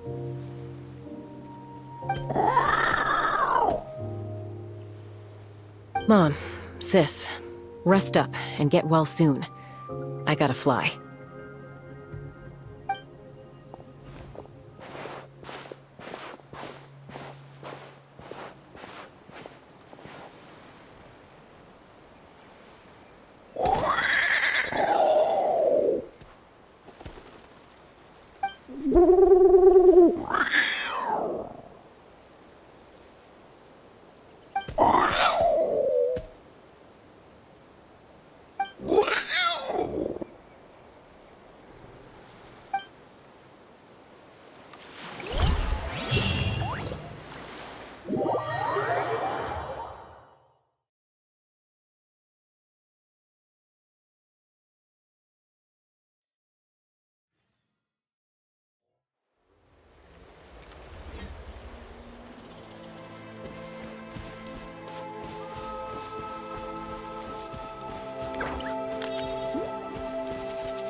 So Alpa says that T'Pol's from the Children of Echoes. But how do we track him down? Just ask around until we find him? Let's start by talking to someone we know. It'll be faster that way. At this time and place, I'll bet the easiest person to find is...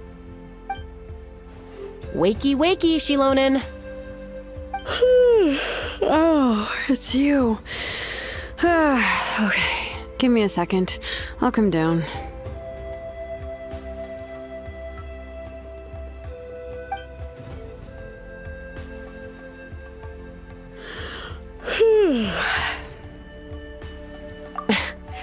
I climb trees to fly further and see farther.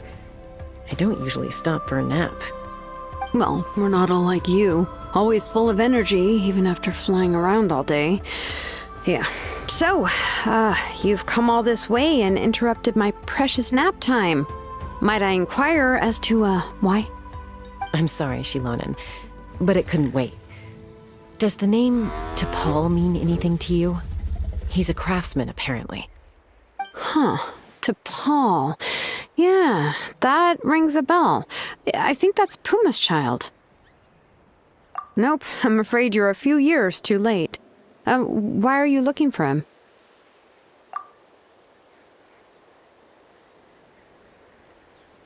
Huh, phlogiston wings. Wow, okay.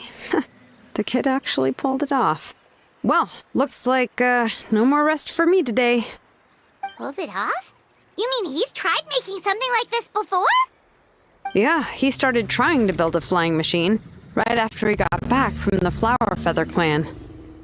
So right after he went wingless, then. Was this flying machine anything like the gun you made me? You mean your gun that's harder to tame than the proudest Kukasaur? No, he wanted to build something that allows anyone to fly freely, even if they're not naturally gifted. But he never got very far back then, though. Blew up his workshop a few times and barely made it out alive. I never really kept up with him after that. His parents traveled a lot in their youth and only returned to the tribe after he was born. But they settled in a remote area and don't interact with other people much. Which means most people in the tribe don't know them very well. Your best bet is to chat to his direct family. I'll go get Puma. Wait for me in front of the workshop. I won't be long.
I'm back. Allow me to introduce T'Pol's mother, Puma. Hello, Oh, save the pleasantries. I don't want to spend any longer talking about that boy than I have to. Huh? I disowned him long ago. He is no child of mine. All he cared about was his pipe dream of reaching the sky.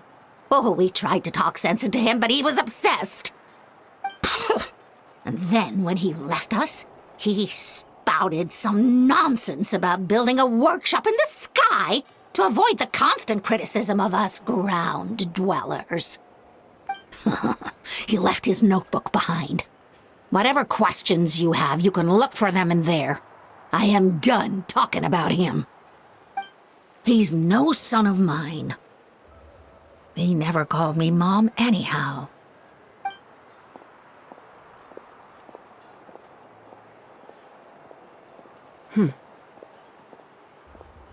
Wow, they've really fallen out.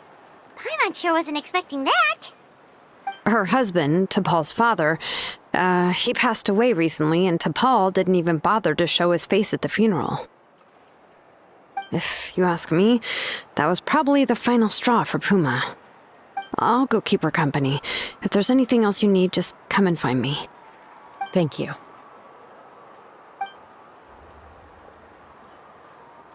Okay, so this notebook is the only lead we got now, right? What's in there?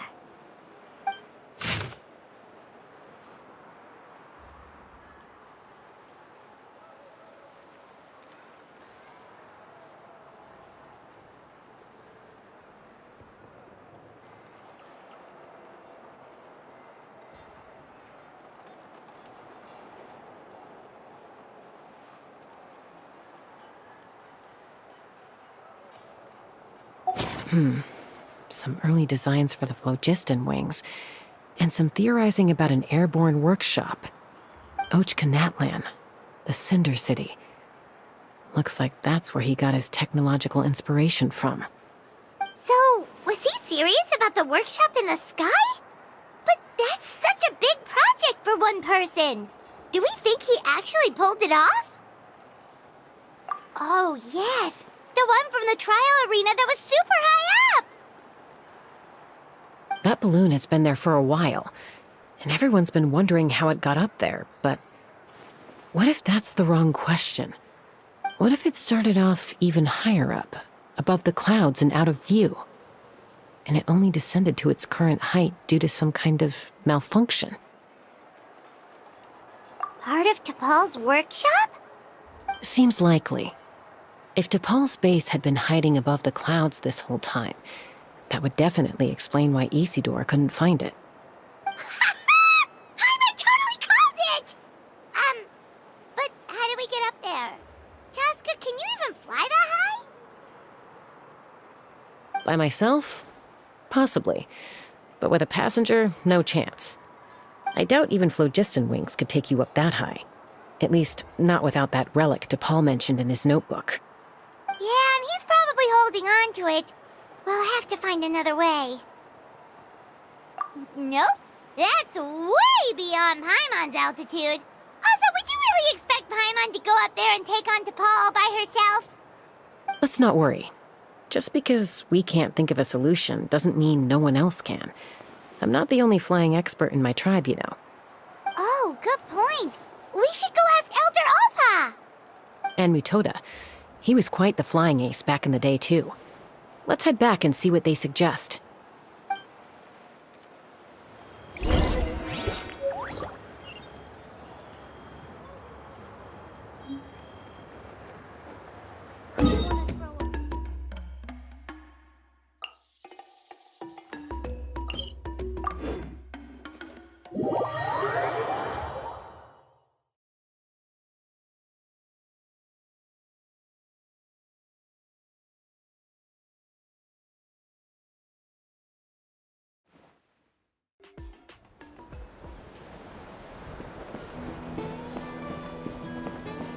No more Kukusaurs. We want phlogiston wings. Are our partners. Chaska, you're finally back. Things are getting really tense in the tribe. Have you made any headway with your investigation? Some people even think we arrested the merchants just to support the flying squad and crack down on the phlogiston wings. We found some promising leads, but there's a major obstacle standing between us and the irrefutable evidence we need. A relic from the Cinder City?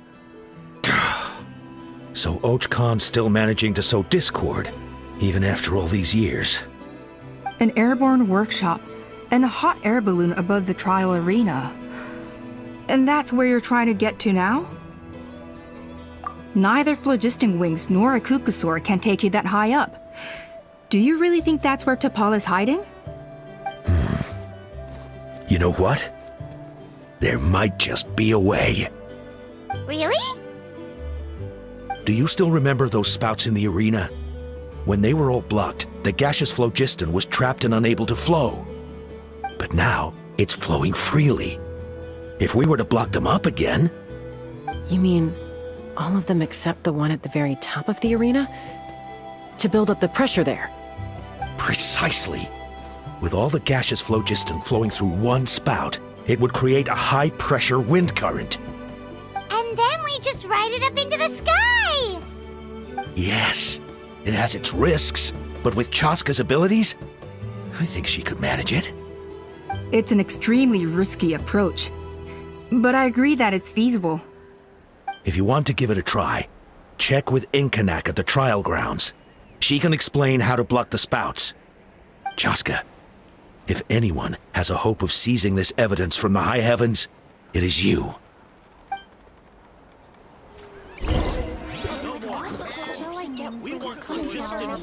Isn't bad-mouthing the Kukusaurs going a step too far?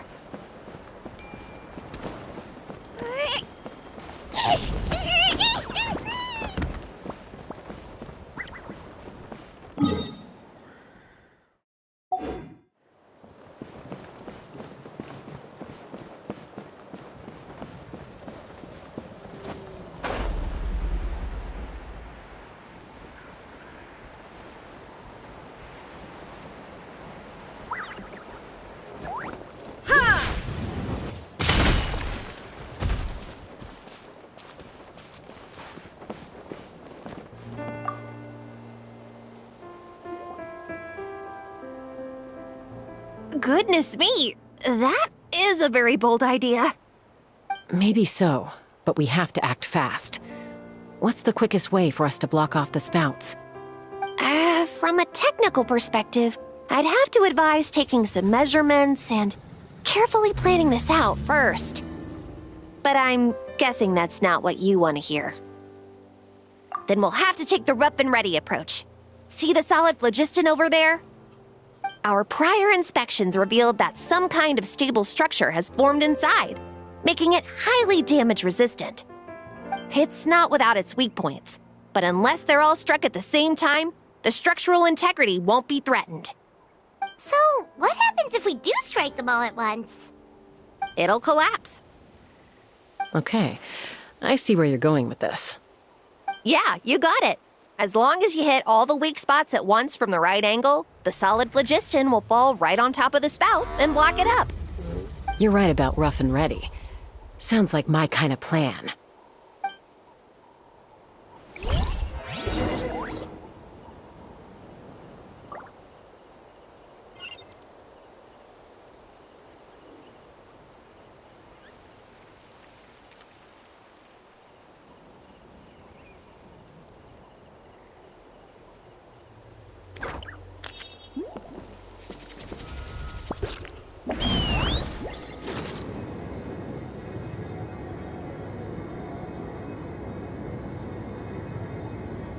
Look!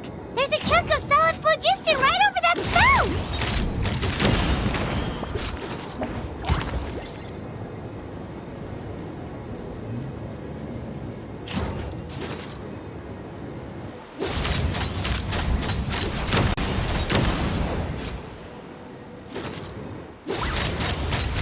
Locked on!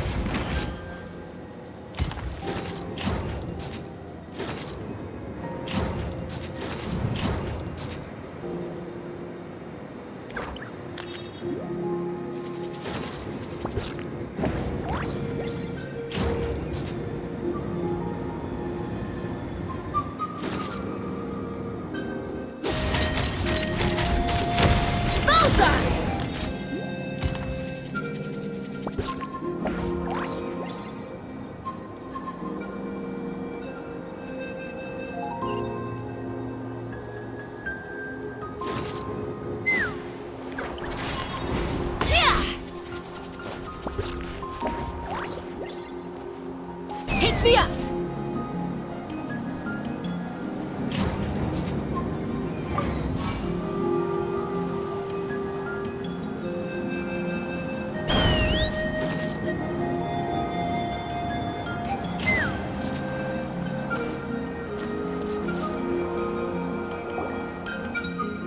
It actually worked!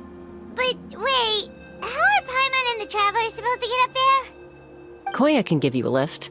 She's actually been following us this whole time.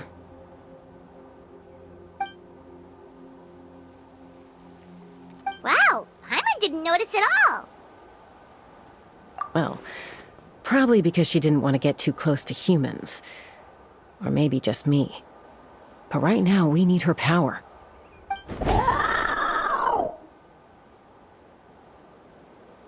Whoa, you didn't even have to summon her!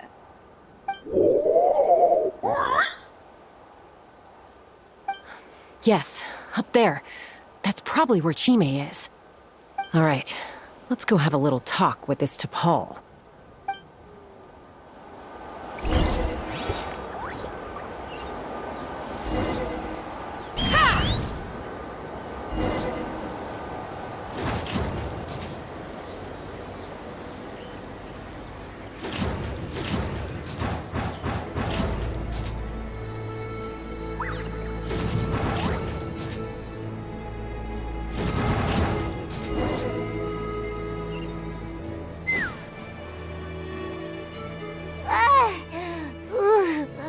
Paimon's never flown that fast before. She feels so ready to throw up. Aha. Just as I thought. It might look like a regular hot air balloon from the outside, but up close, it's clearly been heavily remodeled. And sure enough, it only descended below the cloud line because the custom-built machinery malfunctioned. I should be able to figure it out with DePaul's notebook. Thankfully, I know a little DIY from fixing up my guns when they're having issues. That should just about do it. Now all it needs is a nice hard kick. Maybe that works on your guns, but, huh? We're really moving!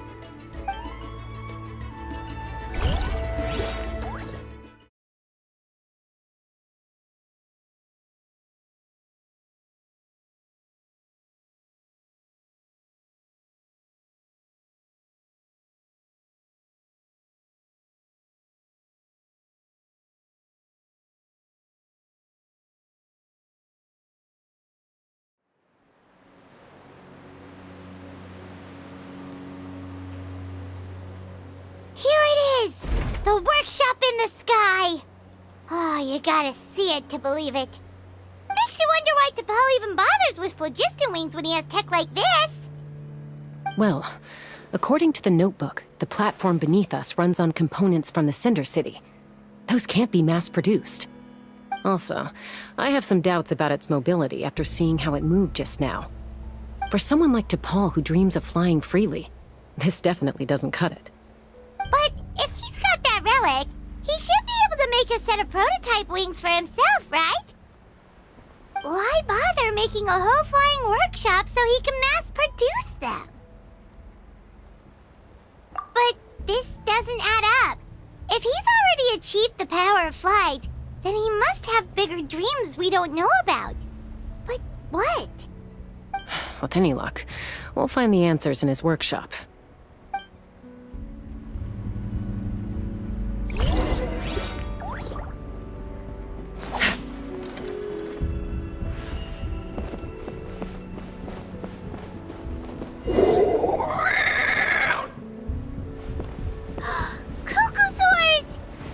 The merchants were right. T'Pol's using them for his own ends. I'll bet that mechanism on top of the cage opens the door. Let me give it a try.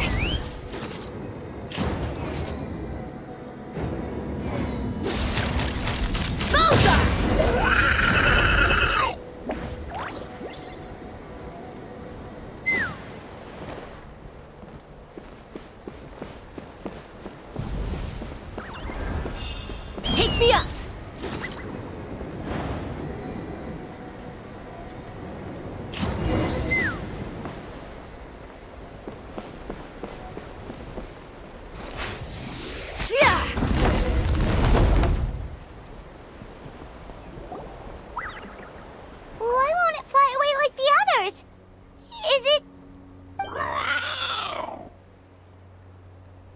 She's still breathing, but barely.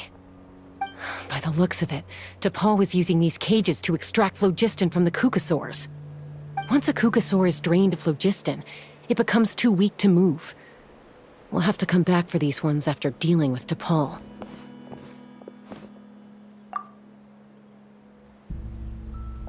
Let me see. Looks like a record of his phlogiston research. Log number 330. With the support of... I was finally able to launch the airborne workshop. Even though it relies on the relic for 80% of its power supply, I've at least taken the first step. Log number 348. Research on the relic is progressing well. I should be able to replicate the technology and scale up production very soon. Has proposed a name for this groundbreaking invention, the phlogiston wings. I think I'm getting close. Soon I will achieve my dreams. Log number 377. Encountered some issues with the new smaller model phlogiston wings. The gaseous phlogiston showed some volatility during the refinement process. Thinks we should proceed at a more cautious pace with the refinement experiments. But after so many past failures, I have to prove that I will succeed this time. Log number 114. Ran an experiment using Kukasaurs to refine gaseous phlogiston. It was a success. Log number 117. I've started recruiting merchants and hunters to capture wild kukasaurs. Log number 121. Major breakthrough in the efficiency of phlogiston yield. Huh? So many parts have been crossed out!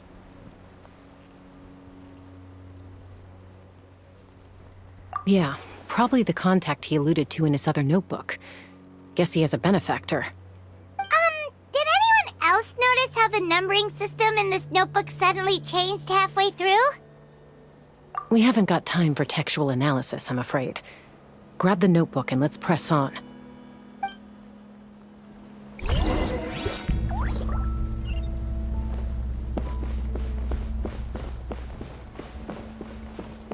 Huh. Never seen one of these before. Looks like this was built with the Cinder City components, too. You're not thinking of giving it a nice hard kick, are you?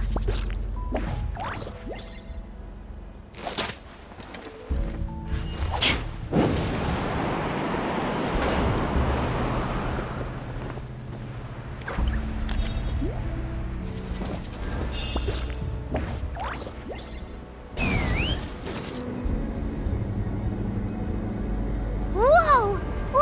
What's that mechanism doing? It's asking for a nice hard kick where it hurts. Aim for the weak spot.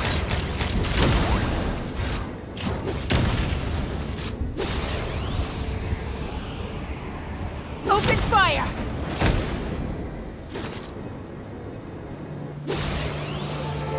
Bullseye!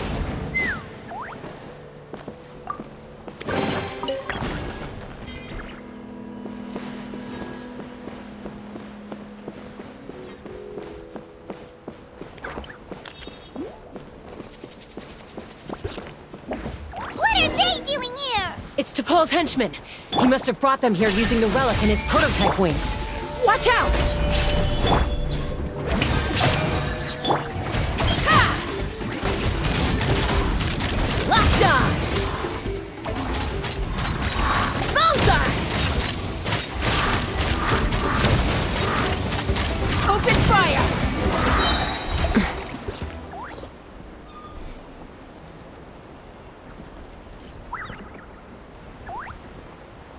Let's ride!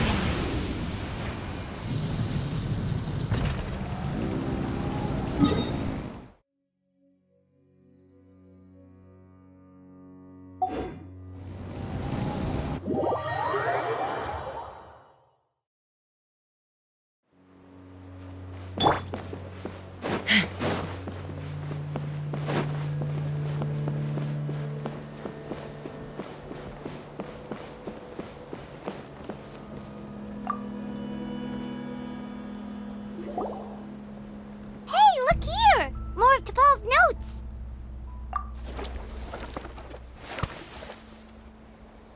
Log number 403. Introduce me to some new comrades who fully support my ideas. I told them that some Saurians are blessed with wings, and some people with natural gifts, while the less fortunate among us can only look on longingly as they seize the skies. But I also told them that progress can erase individual differences. Think of the tools humanity has made to fight back against wild beasts. The law we have put in place to even the playing field between the strong and the weak. I promised them that our research will be the new frontier of human progress. With our phlogiston wings, the power of flight will no longer be for a select few to enjoy. Imagine a world where the skies are for all to share. I only hope that when we finally achieve this goal, we'll be proud of me. Imagine a world where the skies are for all to share. Yes, what a wonderful world that would be. If only it were possible. We could respond faster, and so many tragedies could be prevented. But T'Pol, what about the Saurians you're draining dry of phlogiston? You're not sharing the sky, you're stealing it! Bad move. I won't let you get away with it.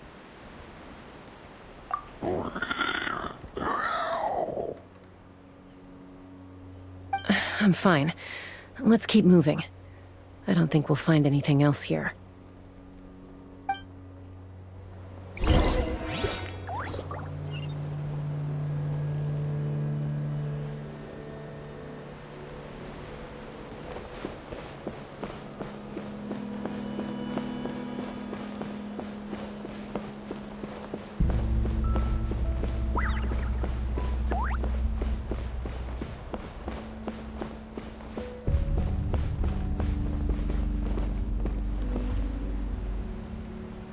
Let's fly!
Solidify!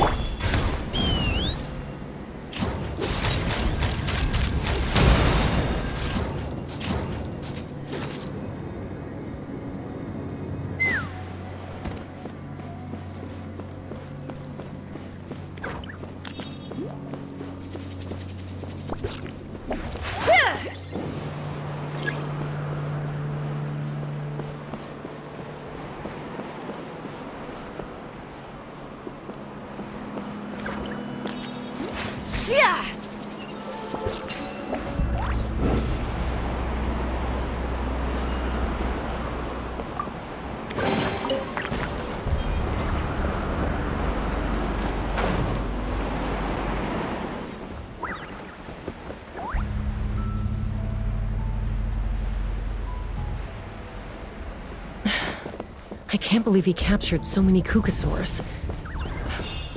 But right now, we have to focus on solving this problem at the source.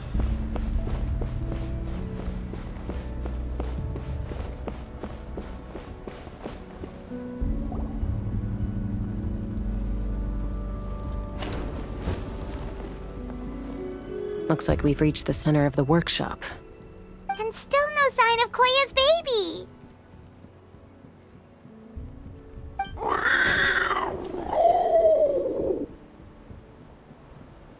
Let's search this area for now.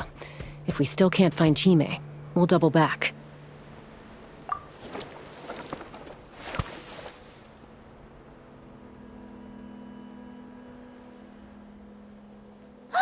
Chaska, Traveler, come quick! What is it? Did you find Chime? Not yet, but look! It's another one of T'Pol's notebooks! All right.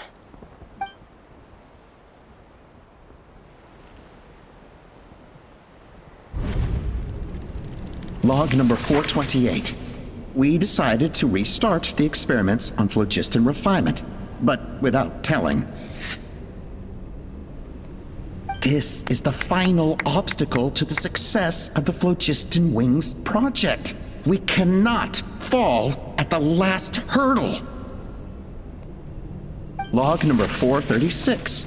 Earlier today, suggested using Kukasaurs as an intermediary to extract refined phlogiston. It's certainly feasible, but... Anyway, as long as our secret experiment succeeds, I'm sure won't bring it up again. Log number 443. We will conduct the experiment tomorrow. But birthday is coming up, so hopefully we'll have a birthday surprise for her. Log number 444. Huh? Why is this log empty? I guess whoever wrote down the log number was prevented from recording the results.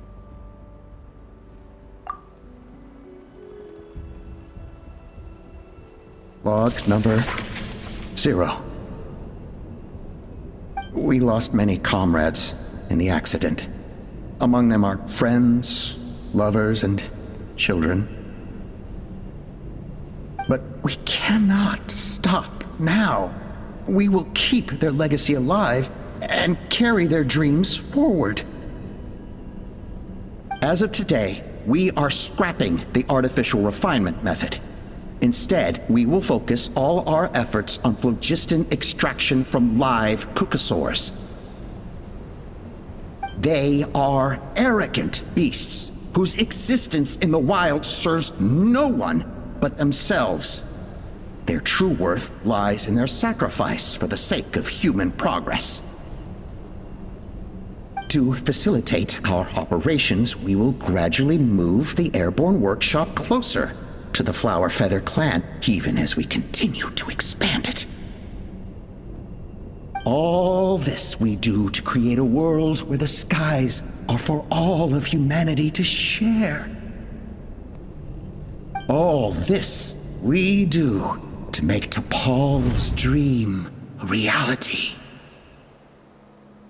Given the way this is written, not to mention the fact that the numbering has started over from 0, it kinda sounds like this is someone new. Does that mean that T'Pol's already... There's also a letter tucked in the end of the notebook. It's from Puma.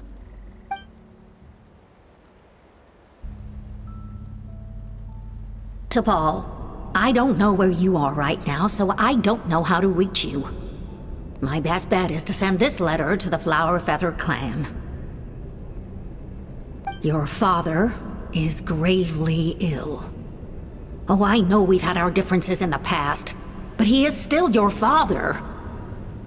Won't you come and visit him? Please. I know you never liked him and cared even less for me. All you ever yearned for is the sky. And your birth mother. But we'll still be waiting here for you if you do come back. This may be the last chance you'll get to see your father.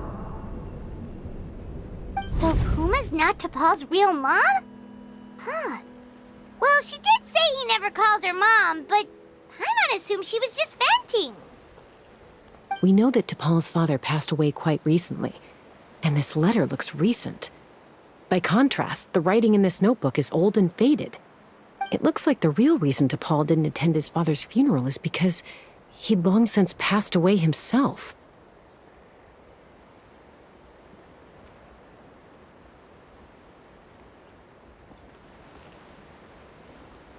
If we ask ourselves why this letter was sent to the Flower Feather clan, why T'Pol always yearned for the sky, and how he got his hands on a relic from the Cinder City, it all points to one answer. That's right. T'Pol was my child. He was born during my days as a wingless wanderer. His birth gave me new hope. I wanted to become the kind of mother who spent her days as a valiant rider, soaring the skies. Not an aimless, wingless nobody. But his father wanted to settle down, to give his child a safe, sheltered life in his tribe. We fought about it constantly, until the love we once had for each other was gone. He started a new family, with another traveler who was also looking to return home. And I went back to the Flower Feather clan, alone. Alba? I had no idea that despite being raised among the children of echoes, my child still harbored dreams of the skies. Can you imagine, Chaska? The joy and surprise I felt when he showed up at my door, asking to join the flying trials. Or how proud I was when he said he wanted to prove his own worth, rather than relying on my position as elder.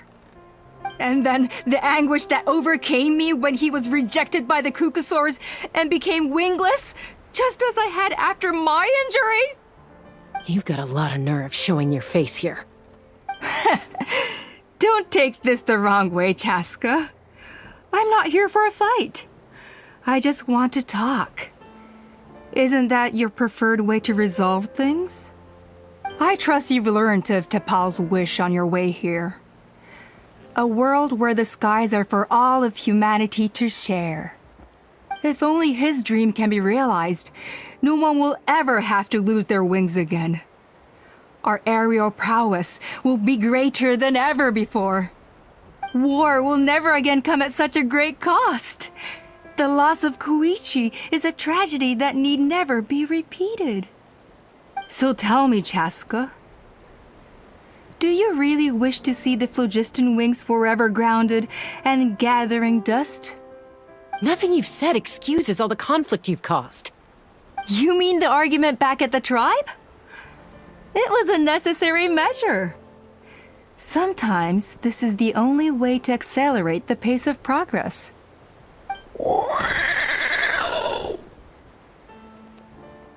Is a mother harming her children when she coaxes them into swallowing a bitter pill? Of course not. It is a brief moment of suffering for the greater good, and the child would come to understand this in due course. The phlogiston wings are that bitter pill. We will never progress as a tribe if we cling to the scraps the Kukusaurs offer us. Once the people have embraced the phlogiston wings, they will never look back. Even if they learn how the refined phlogiston is sourced. They will convince themselves that the sacrifice of a few Kukusaurs is a small price to pay for our dominion over the skies. But this I had not anticipated. I barely had the chance to introduce the phlogiston wings to the tribe before you found this place. Your plan was hardly foolproof. Yet, it can still be salvaged. Chaska, traveler, you are the hope of humanity. I'm sure you have your doubts about my methods, but know that my love for humanity and for Natlan is genuine. You know me, Chaska. And you know that I've always treated everyone in the Flower Feather clan as my own children, as fellow humans. Surely you can understand my perspective.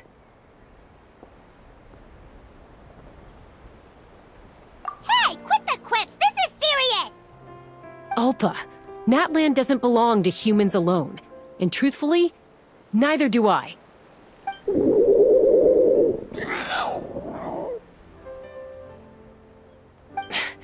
How many times has the Abyss invaded Natlan now? And yet despite how much stronger it is than us, Natlan still stands as a nation of humans and Saurians. Peace imposed by force will crumble in a matter of days, because social bonds are what hold a civilization together. Weren't you the one that taught me that? And yet you would break the bond we share with our Saurian companions to take more power for ourselves? That's as stupid as hacking your own arm off to use it as a club. They are wild beasts, driven purely by instinct. How could they possibly understand human social bonds? How did someone like her ever become a writer?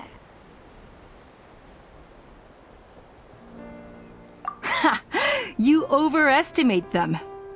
They bow to the strong and shun the weak. That's all there is to it. They never gave Tepal a second glance when he was at his lowest, nor me when I returned injured from the Cinder City. It's all about survival of the fittest for them. Plain and simple. They obeyed me once I proved myself stronger than them, but the moment it serves them better, they'll abandon me in a heartbeat. You're wrong, Ulpa. They only reject the wingless because they don't want to fly anyone to their death. Chaska, I will promise you this. only the unruliest wild cucosaurs will be used for phlogiston extraction. The ones who have nothing else to offer to humanity. Well, that's too bad, because I know a few unruly wild cucosaurs who don't think that idea is gonna fly. Namely my mom, my sister, and me. And the others? To us, they're friends, family, even children. So if you want to put any of them in one of your cages, you're gonna have to go through us. Is that right? I knew you might be difficult to convince. Maybe this will change your mind.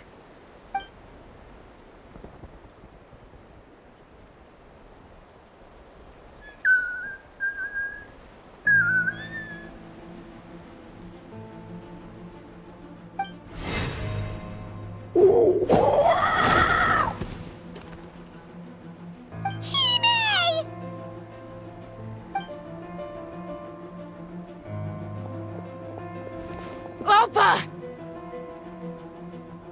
Careful! Don't make any rash decisions. Unless you want to see her suffer.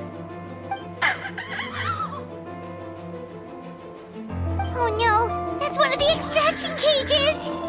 I told my subordinates to take control of the tribe while I was away. Luckily for them, our strongest warrior and our most powerful ally aren't there to stop it. Take control? What are you planning to do with Mutota and his supporters?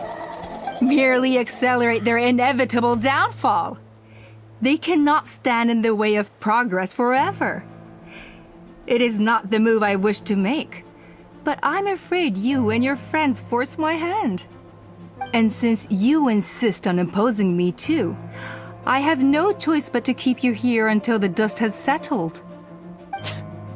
So that's what you meant by I just want to talk. You never intended to negotiate. You just wanted to stall us. No, Chaska. I genuinely hoped I could win you over. You are the strongest warriors we have. Put down your weapons, and I promise you that no harm will come to this young Sarian. I just need you to stay here for the next couple of weeks or so, while my people consolidate their power. Then, I will give her back to you, and you'll be free to leave. As long as the majority supports our vision, even the Pyro Archon cannot meddle in our internal affairs. Your vision is deranged, and the Flower Feather Clan will never support it. You sure about that? Then wait here and see. Time will tell. What do we do? Even if the whole tribe fights back, Mutota's in grave danger!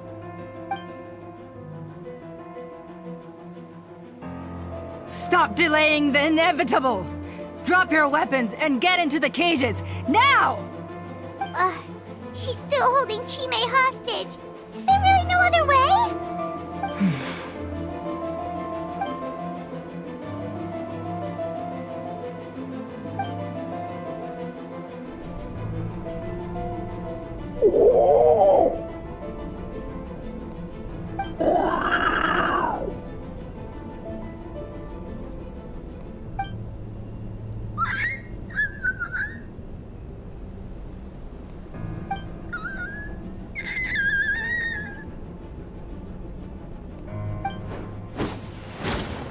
Koya?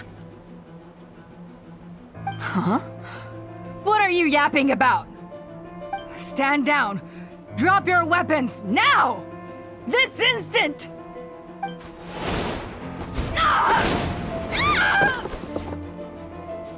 No! The relic!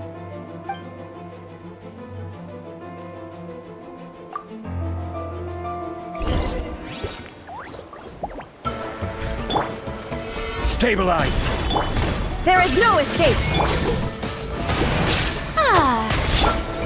Light it up!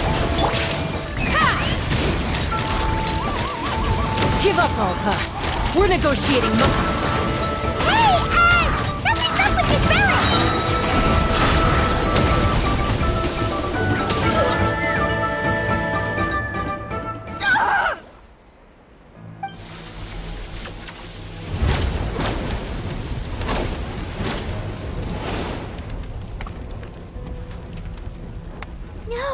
What is she doing? She'll bring us all down with her! But why? We stabilized the relic!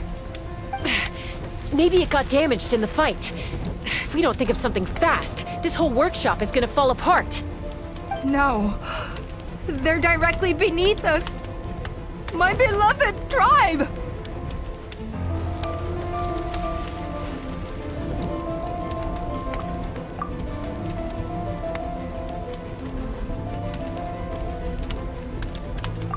Okay,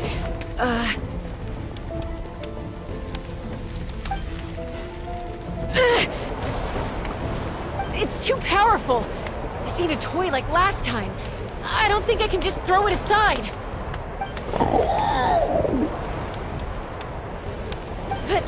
But we need to get it far away before it explodes. Then the tribe will be safe, and so will this workshop.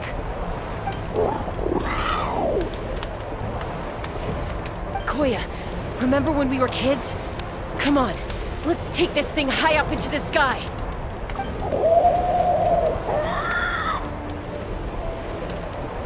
Don't worry, I know I can get rid of it before it explodes. We're talking some surface wounds at most.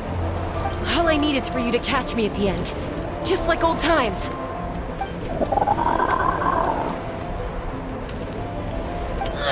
I can't hold it back anymore. We have to go! Don't be insane!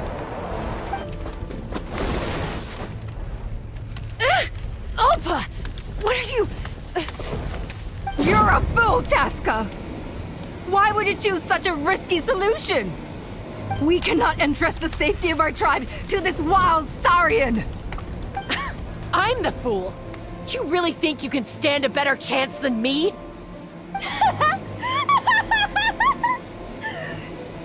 Sure, it may be asking too much for an ex-wingless to escape the blast radius in time. But I can fly it a safe distance away, even if it's the last thing I do.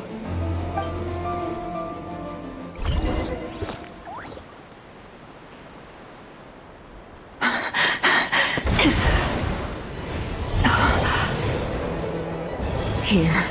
This should be high enough to save the clan. What? You don't get to die a hero today.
Koya, are you hurt? Let me take a look at you. What do you mean, I'm fine? Didn't I tell you to catch me on your back? Why did you try to shield me from the blast?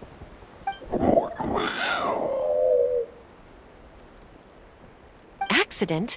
Yeah, right. Seriously, you're as stubborn as ever. Chaska! Koya!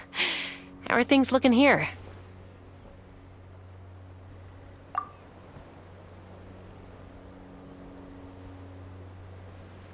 I think that's putting it mildly. I owe you one. Again.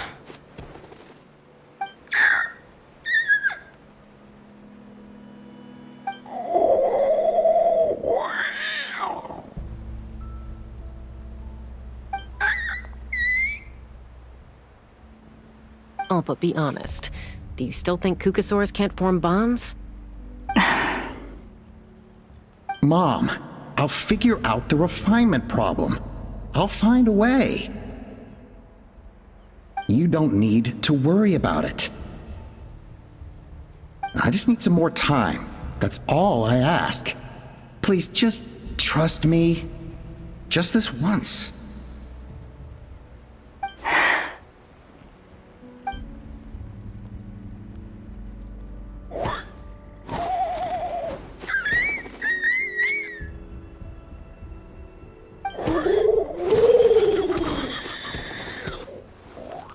The Flower Feather clan yield to the strong. And it's up to the winners to define what strength means. So it looks like it's my turn to yield.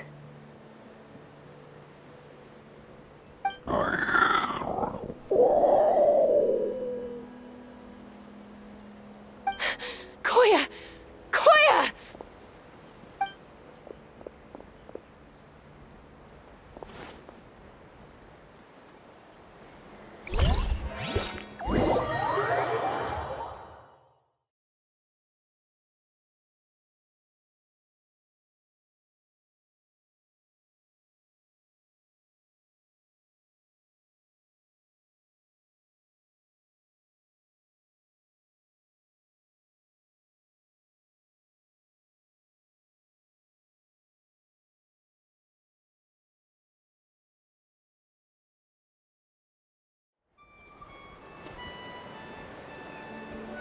So, you're absolutely sure it's not because of the explosion?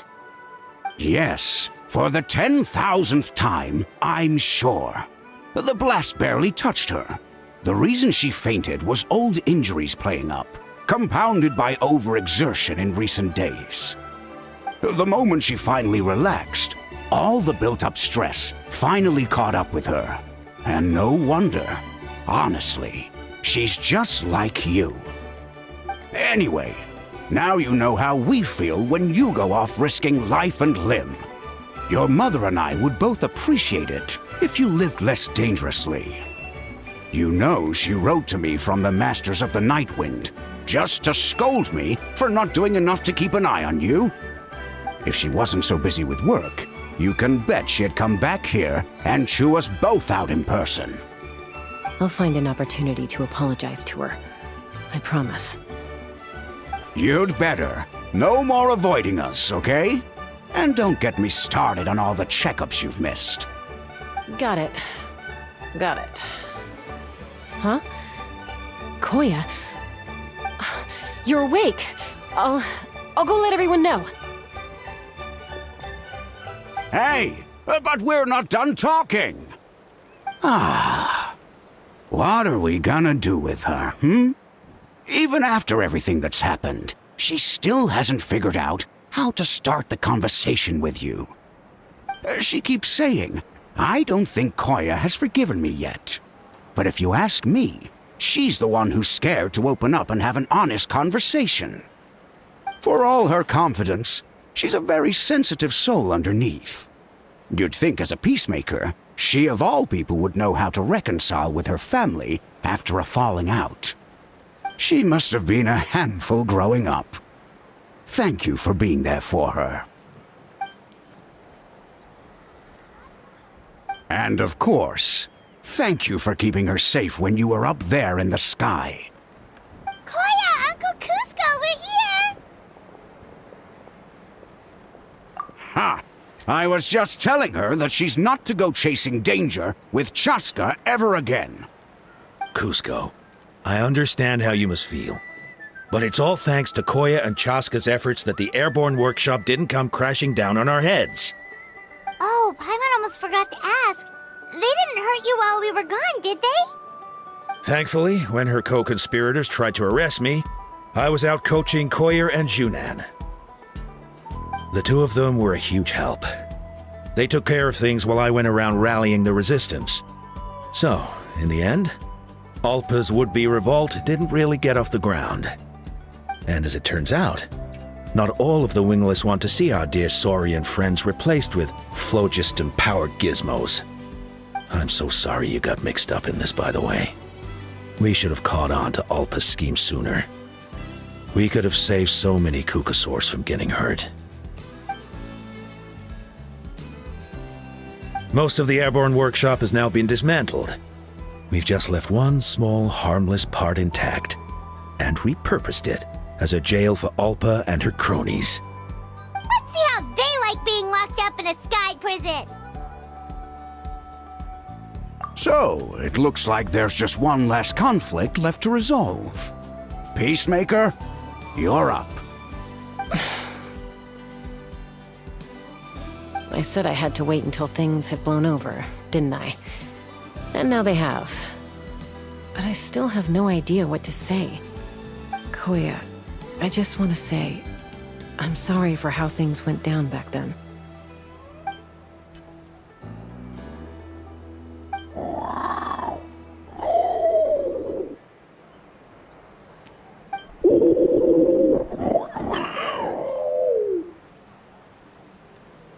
Huh?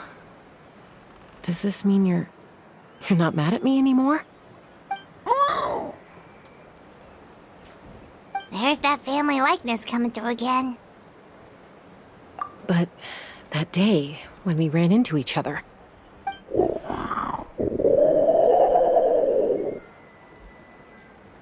Huh?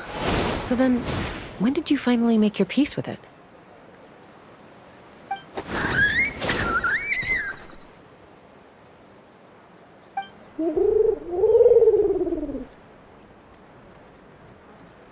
Oh, it's Chime and Chimpu. They're here too.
Illusion shattered!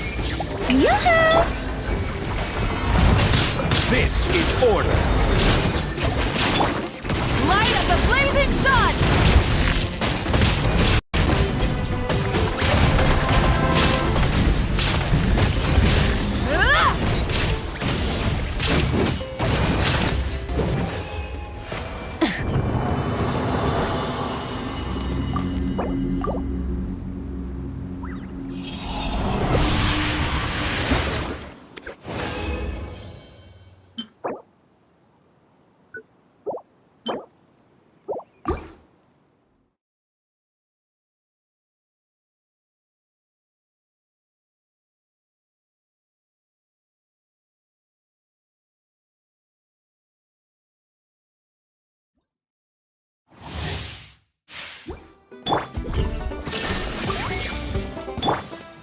Let the world come alive! Solidify!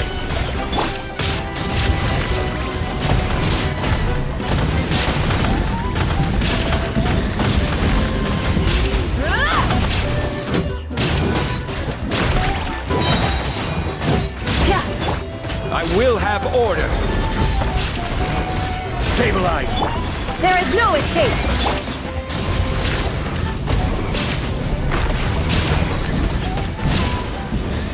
Incinerate!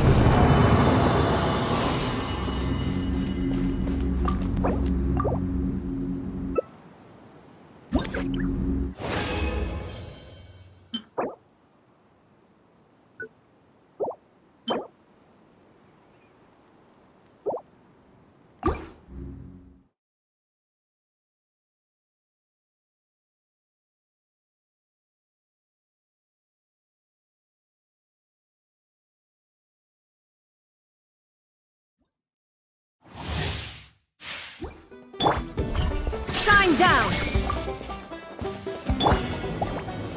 Solidify! Yoo-hoo! Wrath from the skies!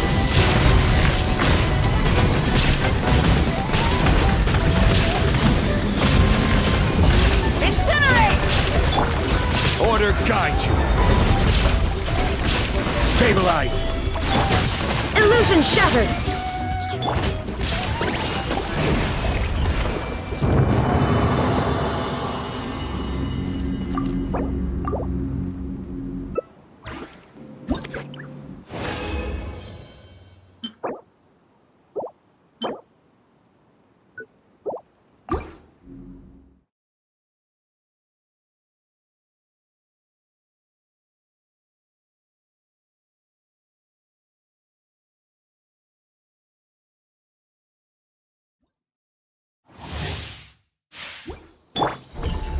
Shine down! Gather! Let my name echo in song! Rise with the sun!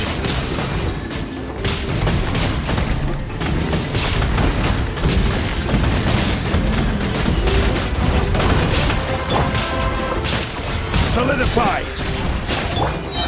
Torn to oblivion!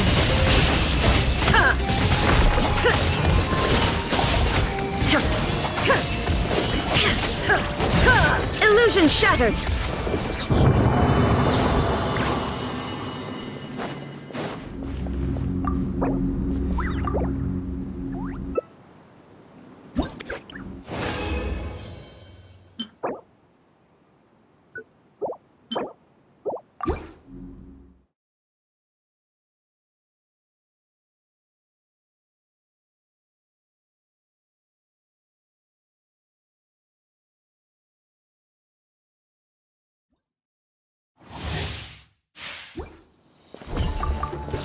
Shine down!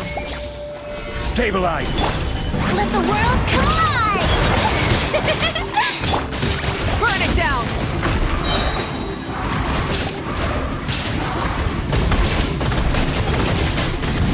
Light of the blazing sun!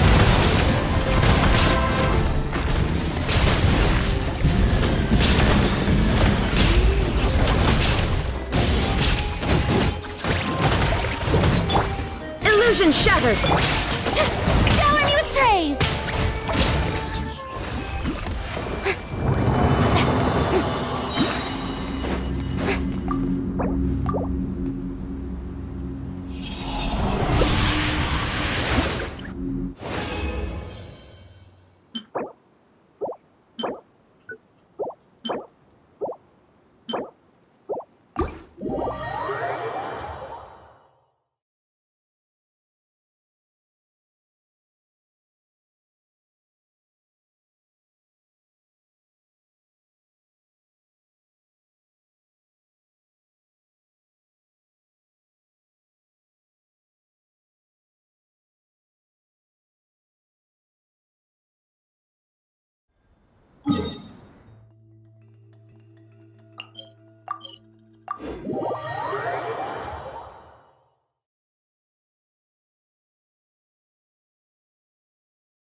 Solidified!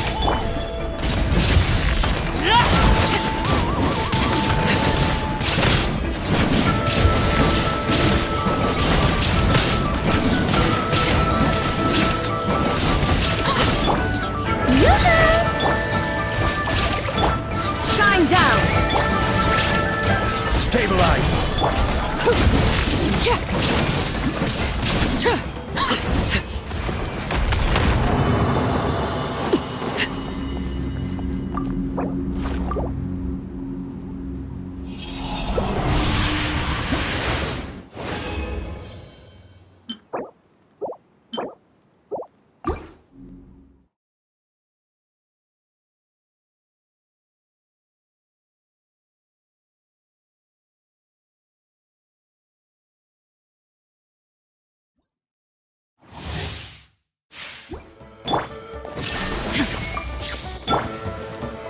Solidified!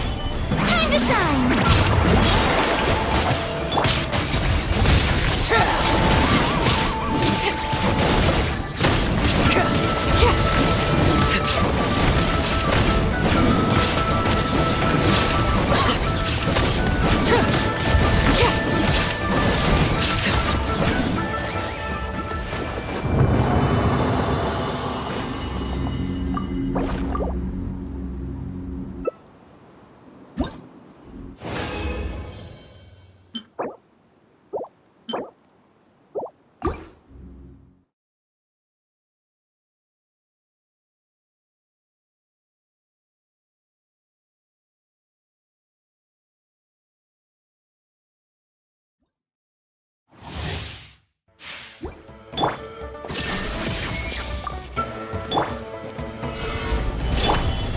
Let the world come alive! Laid bare.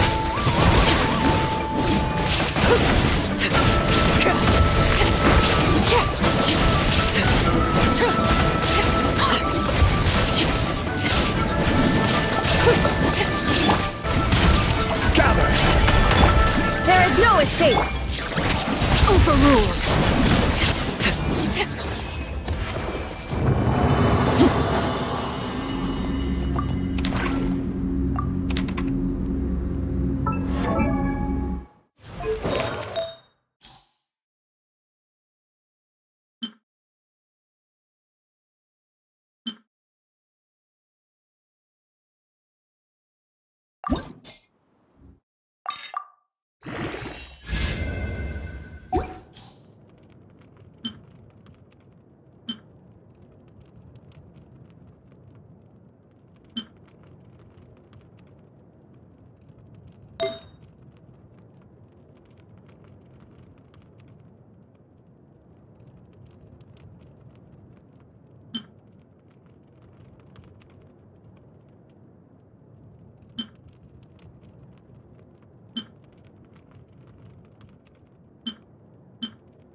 Transfixed! Stabilize! Shine down! Let my name echo in song!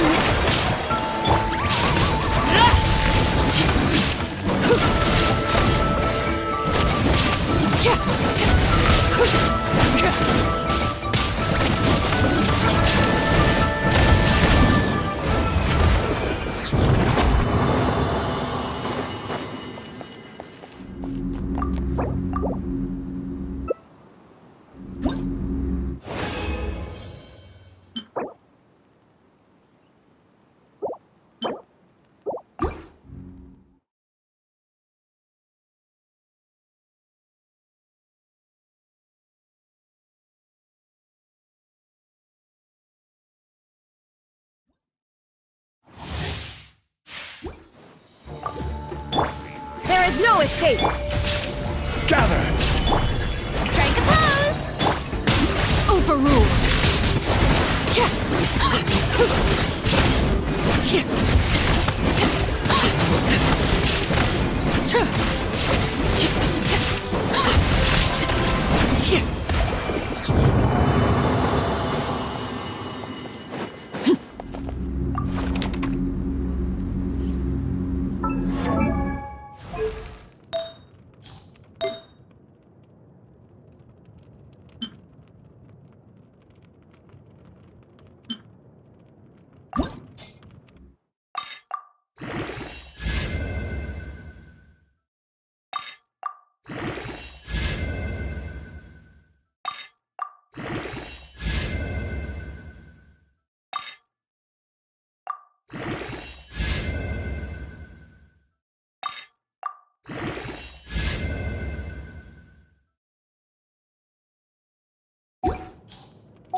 Staring in.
You